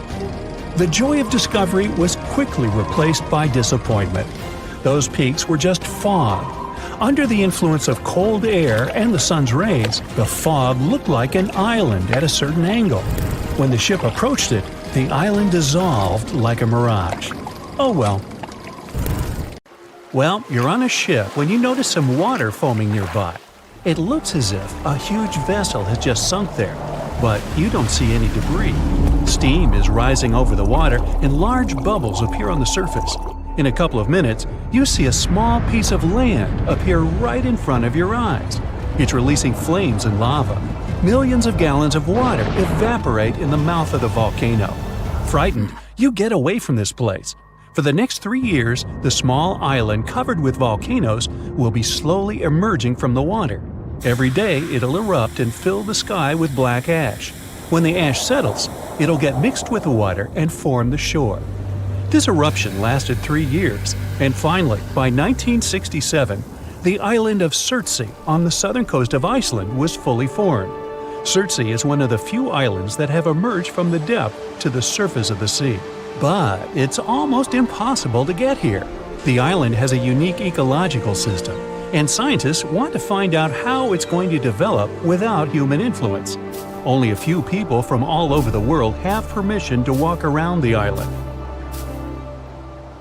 This next place looks unwelcome from afar. We're now in Australia, in the Tasman Sea. Here, a huge ridge resembling a sharp fin of a giant shark sticks out of the water. The height of this mountain is 1,800 feet, which is almost twice the height of the Eiffel Tower. This place is called Ball's Pyramid. It's located in the center of an uninhabited volcanic island. It's difficult to get here because of the inaccessible rocky landscape of the place. The island was first discovered in 1788. At that time, I wasn't around then, it was considered barren and devoid of life. But more than 200 years later, in 2001, a group of scientists arrived at the island, and they found some incredible creatures there. They accidentally discovered the rarest insect in the world. It happened when the researchers reached the island, climbed to the height of more than 100 feet, and spotted a bush. Under it, they saw a colony of bugs known as land lobsters, or walking sausages. These creatures belong to the family of stick insects. Each of them is about 6 inches in length. This is the length of a spicy bratwurst. Add a little mustard and relish? Yum! Oops, back to bugs. That day, people found 27 insects. But since then, their population has begun to increase. These creatures were believed to have become extinct in the early 20th century. But to the contrary, they somehow managed to get to the Ball's Pyramid and survive. Our next stop is Brazil, almost 93 miles from the center of Sao Paulo. That's where you can find an island that's almost impossible to get to. But if you succeed, you're unlikely to leave it. It's called Snake Island. There's no other place on the planet with such a high concentration of snakes. According to researchers, there are about 5 snakes for 10 square feet of land there. They are the only owners of the island, since no other animals can survive among them. Snakes there are one of the most venomous species in the world, the golden lanceheads. These snakes are about 1.5 feet in length. Their venom is very powerful and fast-acting. If you let this reptile bite a raw piece of meat, the place around the bite will start to melt. Wow, count me out. Now imagine you're on this island and the snakes don't bite you. The most interesting thing that you can find there is an old lighthouse. It's hidden in the dense foliage of trees. People lived on the island a long time ago. Rumor has it that the last keepers were in the lighthouse when snakes broke in. No one has lived there ever since. How these unique snakes appeared on the island is still a mystery. The most popular legend claims that a pirate came there a long time ago. He hid a treasure somewhere on the island. Then he left the snakes in the spot where the chest was hidden. The pirate hoped the reptiles would scare people away from his gold coins and jewelry. Since then, a few snakes have managed to increase their population thousands of times, and some of them, reportedly, are wearing jewelry. Nah, not really. If you ever wanted to get to the island for some reason, the patrol services would stop you. Only a few people in special protective suits can get there to conduct scientific research. The next island is located 17 miles south of the center of Mexico City. You can easily get here. There are no poisonous animals, nobody guards the place, and the island's landscape allows you to moor a boat. But most likely, you'll want to leave this place as soon as you walk there for a while, especially if you arrive at night. Dolls are hooked on trees all over the island. These toys have different clothes, different sizes, and different faces. You can find dozens of dolls on almost every tree. In the middle of the 20th century, one of the residents of Mexico City moved to this island and began to fill it with toys. He picked the dolls up from landfills and canals all over the island. It took him several decades to decorate each tree. In the beginning, it looked strange and interesting. Thousands of tourists came here to see the island. Then, the dolls began to age and rot. Rains and hot sun deformed their faces. Covered with moss, they started to take terrible shapes. But the worst thing is that some people believe these dolls come to life at night.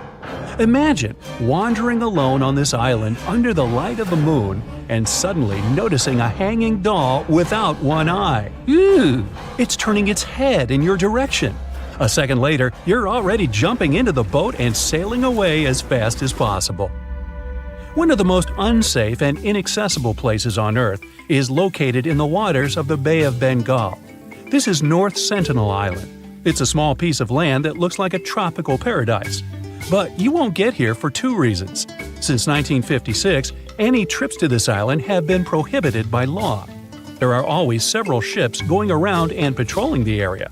The second reason is located on the island itself. Imagine you've managed to get past the patrol boats. You're sailing on a small boat to the shore. Crystal clear water surrounds you. You can even notice passing fish and beautiful coral reefs. Ahead, you see the golden coast and bright green trees, and among them, you notice small dots. You get closer, and an arrow whizzes by a few inches away from your face. The next arrow is stuck in the wooden hull of the boat.